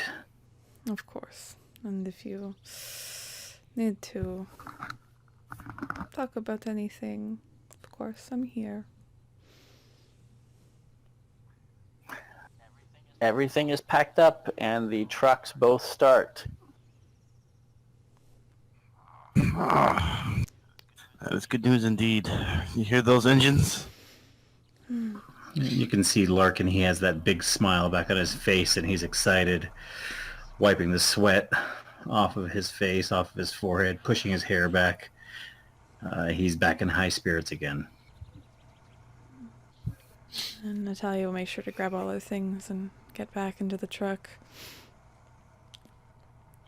Yeah, people have loaded your Oh, stuff okay. on already. It's pretty easy. And you head on down the route again. I'm going to compress time a little bit. The rest of the journey goes very similarly.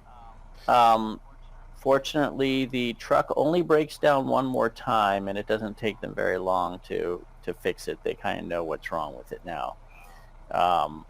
The only thing is, you pass the place. You're now kind of off your planned route, where there had been nights of planned places where you would probably stop in small villages to spend the night. And now if you're going to kind of keep the pace, you've got to spend the night out in the open.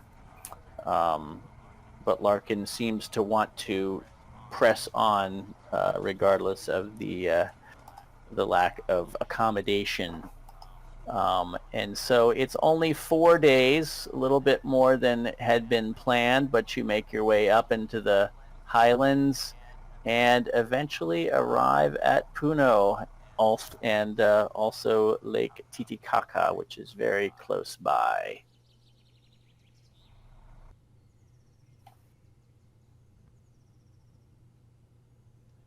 And so you have endured a very long trip.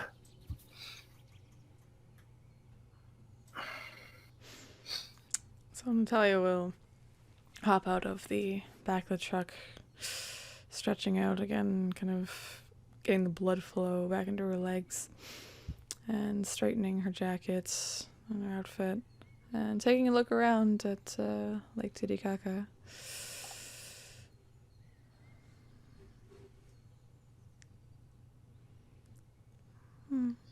So you look at the lake, and it's a massive lake. It's huge. You really can't see the full extent of it, especially from where you're standing. It's a high elevation lake. It's bright blue, dark in some spots, and you see lots of reeds growing out of it. The surroundings are just kind of gorgeous countryside, and the sun's beating down on you guys. There's quite a lot of boat traffic on the small boat traffic on the lake. Yeah, and so the two drivers expect their second part of the payment, and when Larkin pays them, they seem satisfied, and they take their trucks and go. There's still some time left in the day, so they leave. As the trucks are kicking up dust and they're leaving, Larkin walks up to you guys, arms outstretched, wide smile on his face. So here we are. We are at the very heart of where we are trying to get to.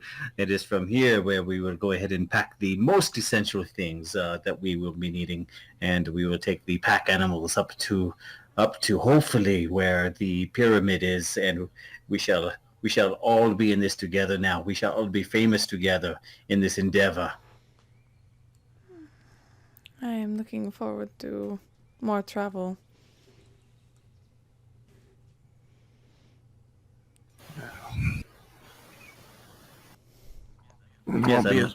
Won't be as bumpy as the truck, I assume. Thankfully. No, not as bumpy as the truck, but I hope you enjoy riding on a mule, because that is our next step here. Is we are going to be riding on mules the rest of the way.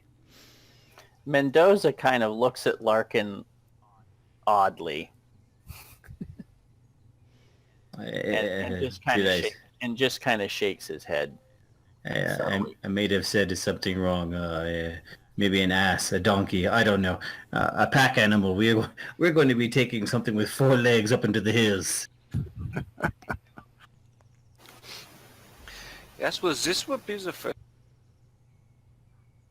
They cut out there, dude. mule.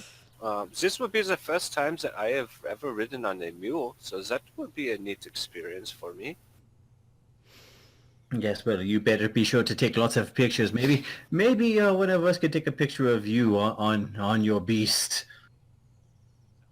That would be... I think that would be very cool.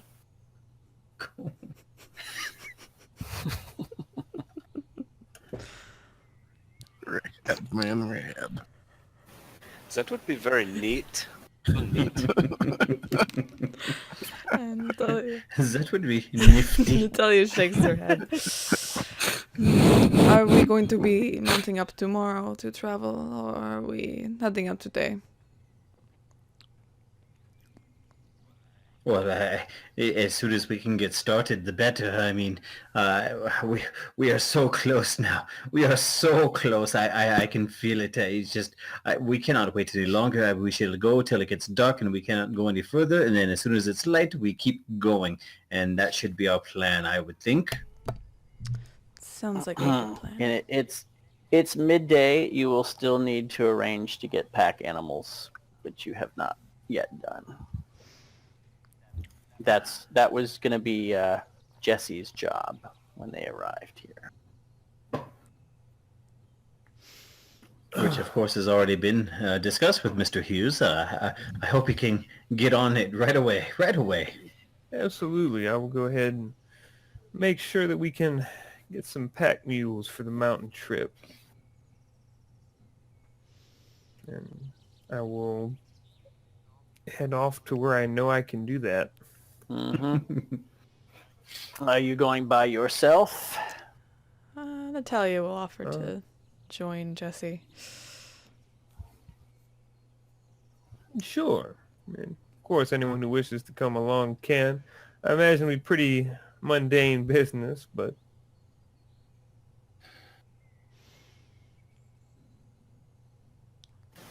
No, thank you. I think that I will stay.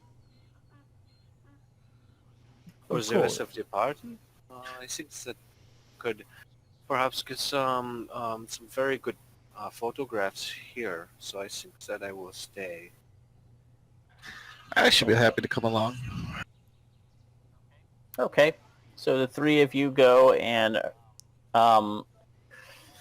the two of you are surprised at how familiar Elias seems to be to the people here.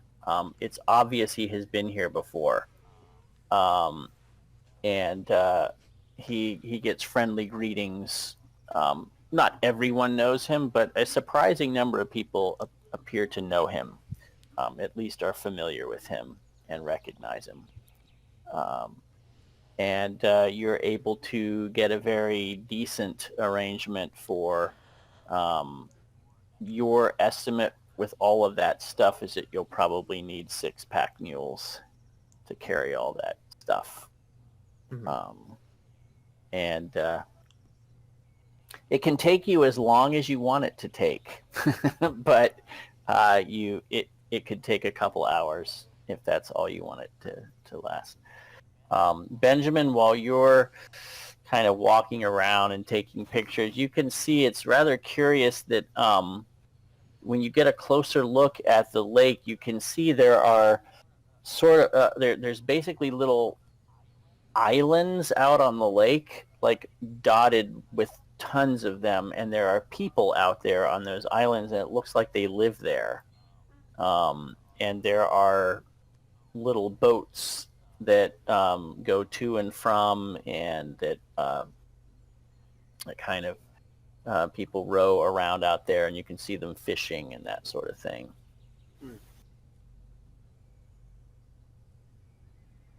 Well, so Benjamin will go to Larkin.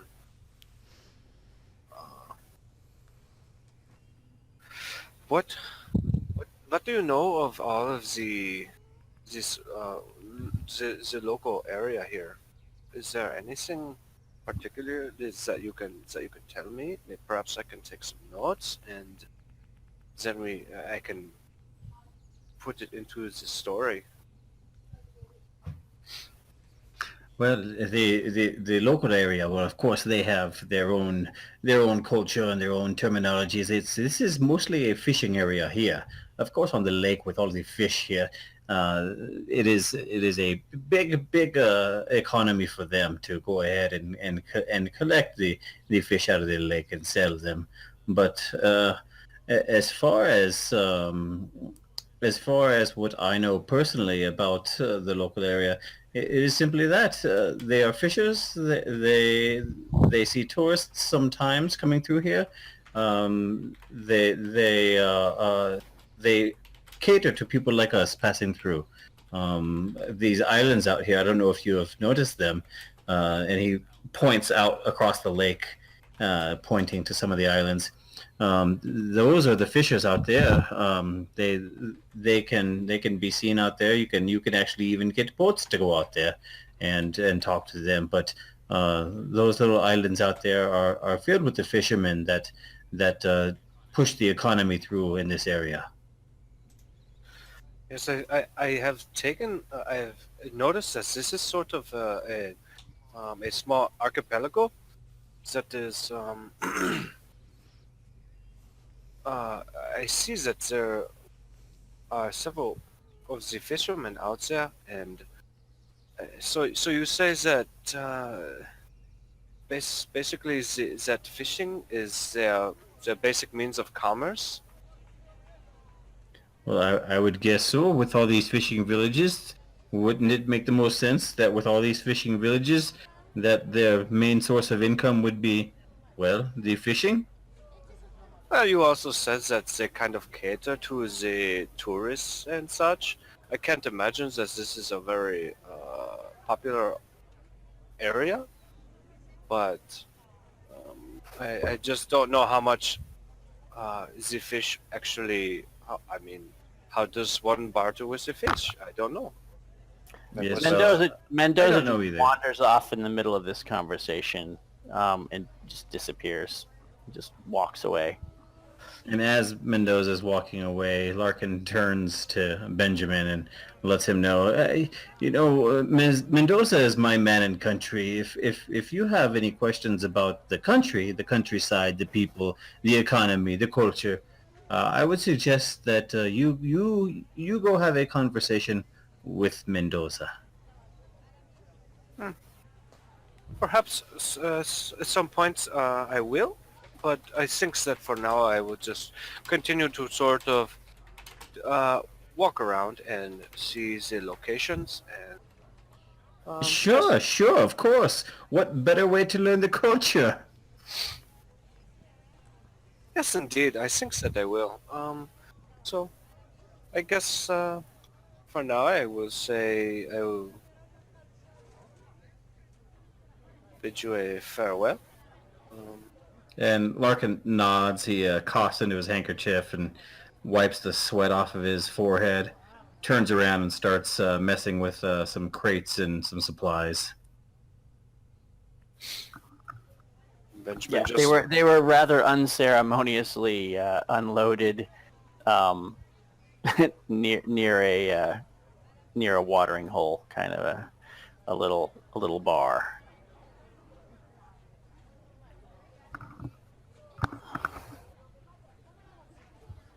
So how long are you guys going to take with the mule gathering? Are you heading straight back? Let me see, because I think... Is that person that I know, is this where they would be? Yes.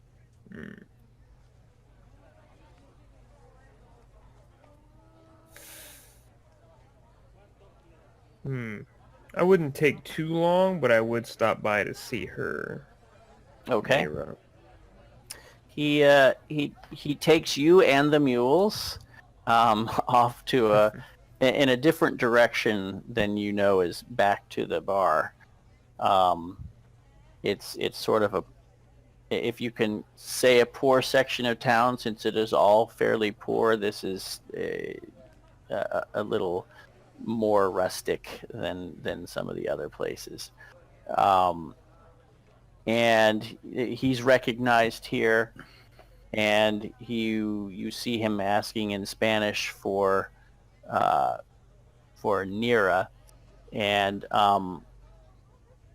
the first girl he asks just kind of shrugs and says she doesn't know, and then you ask a young man, and he looks at you, and you ask him, Elias, and he looks there. You can see kind of a look of concern pass over his face, and he says, "Senor Elias, she has fled to the lake."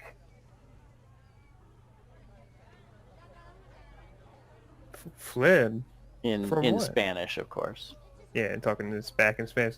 Fled? From what?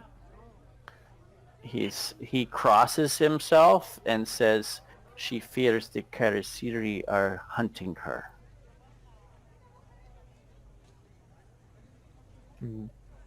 Jackson nods. And did she say anything specific, or just that she's afraid that they're coming? He says, "I don't know, but she left one night." He says, "If you must see her, I can take you to her. But it is best to go at night." He nods, and he kind of gives him a general idea of a good time to meet up, I guess. Because we're not leaving as soon as I bring these back, right, or are we? Was that the plan? You don't know. He says, he'll wait for you. There is kind of a main dock area. He will look for you down there a little bit after sunset. And if you're there, he'll take you. And if not, then don't worry about it. I'll thank him. Gracias, señor. Gracias. And he nods and tips his hat, and we'll head back to the group and begin to get the mules ready to go down to their camp area. Okay. And I'll kind of raise an eyebrow. Why are we here? Exactly. I know somebody around the area. Just checking up to see how she was doing, if I could speak with her about some things. She's familiar with our mutual interest on this one, the anthropology. Oh, of course. Speaking of something, I didn't get the chance to bring it up during the journey, but the first night, as most of you were sleeping, I got up, and it was very late or early, I was not sure, and Mr. Mendoza was still awake.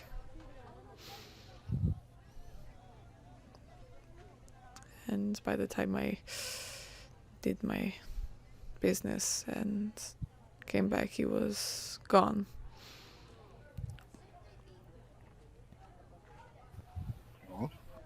It was odd.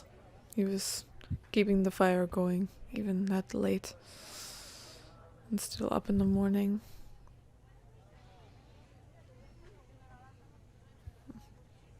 That is odd. Yes. There's just many things pointing to him that does not seem right.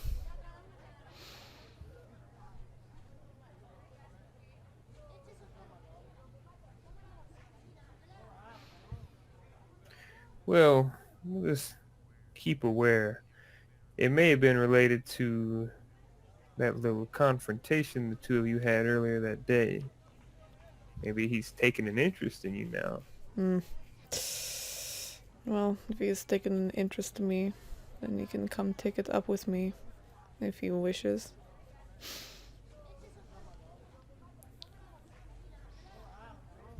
Gotta pick your battles, Nat. I'm just telling you. Especially out in the possible middle of nowhere.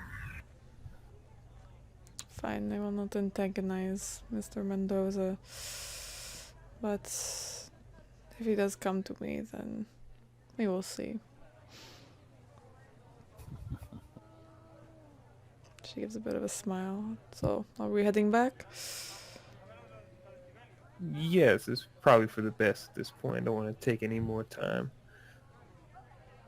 Okay. You come back and you can see Larkin sort of standing watch over the stuff. He appears a little annoyed that he has to stand there in the sun, and he's sweating profusely and having to mop himself frequently. And then he sees you coming with 6 mules in tow. As soon as he sees you, Larkin starts walking up to you with his arms outstretched, his clothes kind of just disheveled and hanging on him. He's got a huge grin on his face, and he's walking with a light step. And he's almost laughing by the time he reaches you, and he's saying, "Well, you got the beasts. We can be on our way then. We can finally get this started properly. I cannot wait for this." And he's very excited to see you back here with the animals. Yes, it all went very well. Got a very fair deal on it as well. Saved us all a bit of money. Oh, very good, very good. Well, let's not waste any time. Let's get the supplies on the beasts, and we shall be on our way.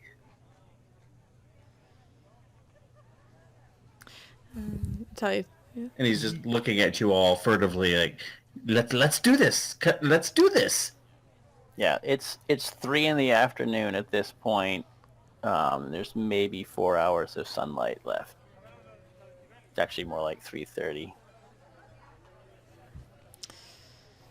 Yeah, I think Jackson, not wanting to be suspicious, would nod his head and absolutely, we'll start packing everything up right now if you want, and start to get some things put together.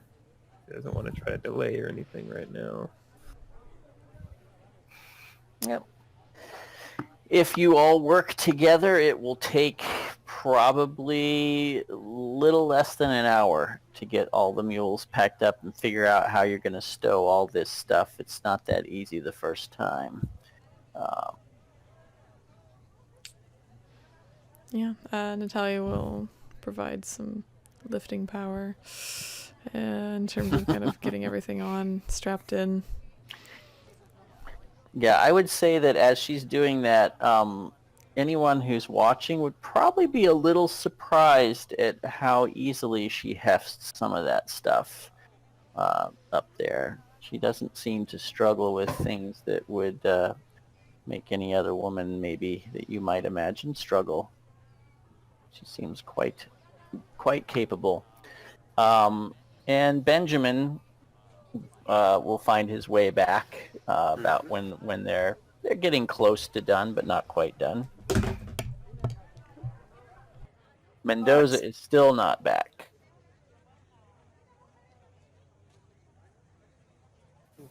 It seems that I have come back just in time, and I think that, oh, he sees Natalia loading up much of the gear and just handling it with great ease. I think maybe you maybe help the Sadius onto his pack mule. And Natalia will look at Benjamin, extremely unimpressed. I will do no such thing.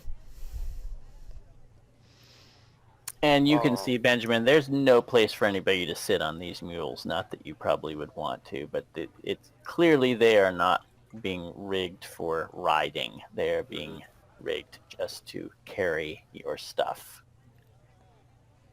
Mm-hmm. It's simple. It's simple jests anyway. So. Looking at the mule, trying to figure out how to get on it.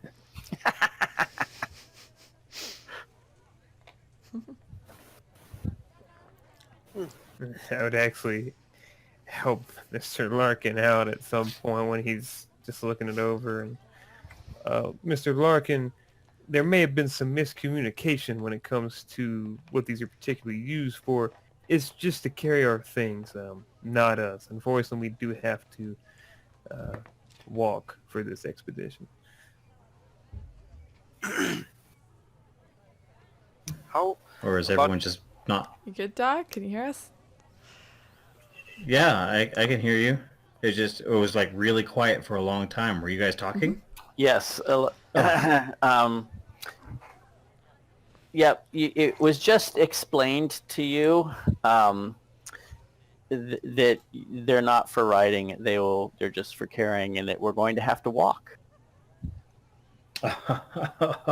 And Larkin just kind of laughs and shakes his head. Do you mean I cannot ride the beast? I thought this was the way to get up into the hills. Was to... No. And he's looking at everyone. Natalia shakes her head. I wouldn't recommend trying. I mean, before we pack the last one up, if you wanted to ride it, sir, I suppose that could be arranged, but I don't think it'd be wise to do on the journey itself. Oh, very well. Oh, very well. Well, let's be off then. Let us start walking then with the beasts in tow. No matter. This is still a momentous occasion, and we are still on the brink of a great discovery. And let's be off. And he's very excitedly and happily once again strapping things down and getting ready to go. So I have a question about how far is this journey on foot? 2 days probably. 2 days, maybe 3 at the most. It depends. It depends on how stubborn these beasts are, really. But it shouldn't be too much longer. I see. That is all very well and good. However, I just... About what time does the sun go down? And about how far to the next outpost? Or is it just roughing it in the woods? There's no outposts. Sundown is around 7, I believe. Outpost. I don't know anything about an outpost, but we have our camping gear, and as soon as it gets dark and we cannot proceed any further, we shall camp. Yes, that's all very well and good, I suppose. It's fine. I was just curious if there was any things that we were supposed to, if there was any place that we were supposed to stop beforehand, or that is all. Natalia kind of looks around. Mr. Larkin, where is Mr. Mendoza? He seems to be greatly absent.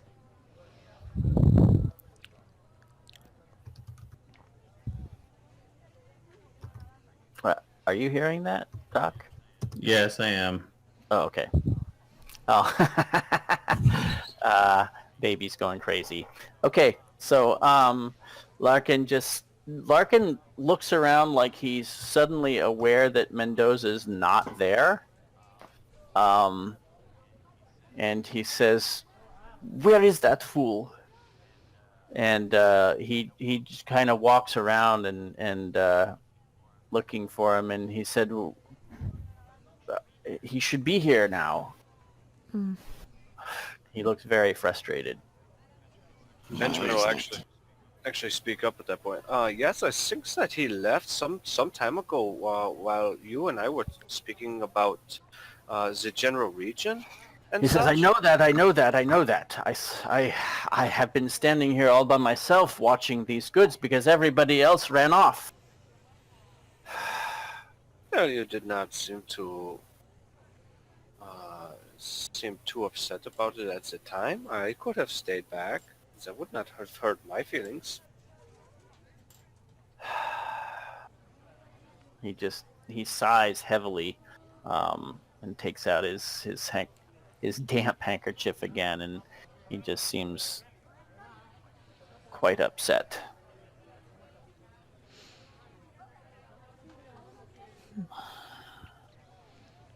No, maybe we should wait around a bit longer for him. Of course. We can't exactly go without him. He's our guide. True. Does he know exactly where this place is?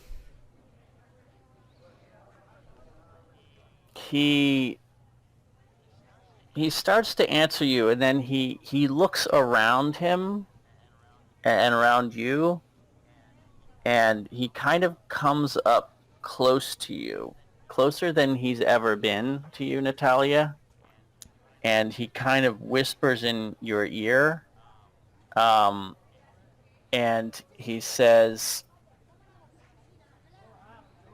Mendoza knows exactly where it is. He has seen it before. She'll And his breath is really foul. She'll get a bit of a shiver. Like he doesn't brush his teeth, kind of like really bad breath. And Natalia will grimace slightly. And a bit of a shiver kind of goes down her spine. And she whispers back to Larkin. How exactly does he know where this is? He says again, and you kind of have to endure his breath. He says, he saw the pyramid while he was out walking about in the mountains. That's why I hired him. He's the one person who knows where it is. Very interesting. That he is... No one else must know. Of course. If anyone knew, they might try to snatch him away. Of course, Mr. Larkin. I will, of course, keep this a secret. And then he kind of draws back as if none of you could see any of that odd exchange. And he says, well, hopefully he will return to us soon. Indeed. And she'll kind of brush herself off and adjust her ponytail, making it tighter and smoothing out her outfit. Jostling her shoulders, kind of trying to shake out the feeling of someone's breath being on her.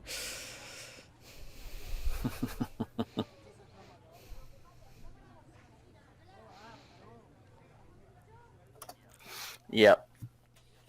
He doesn't seem to notice. She'll finish packing up what she can, strapping down all the tools and. Yeah, Yeah. the pack mule, within about another 10 minutes, the pack mules are all ready to go. And Mendoza is still not back. Larkin just paces around.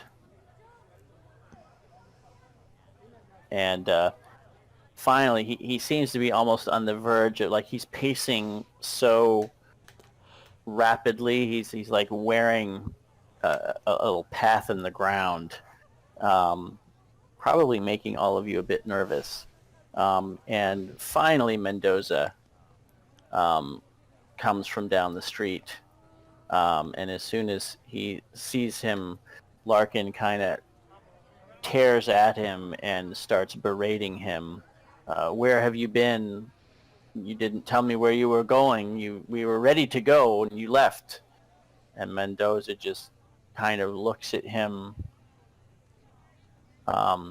with a frown on his face, and he says, Elias, you understand him. He says, I'm back now. We can go.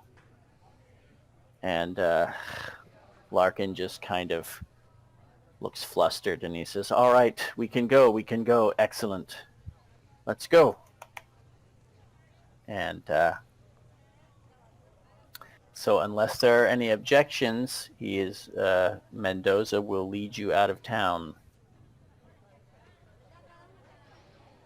Natalia just makes sure to have all her things before they head out.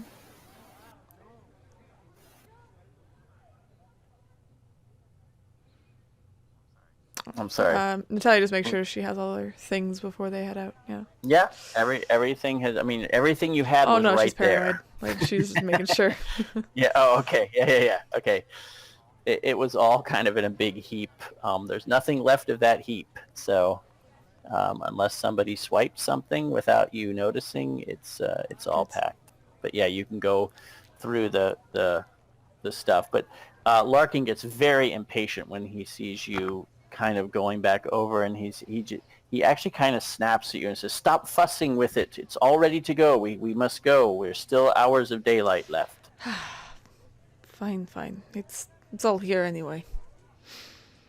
Let's go. Okay. You guys head out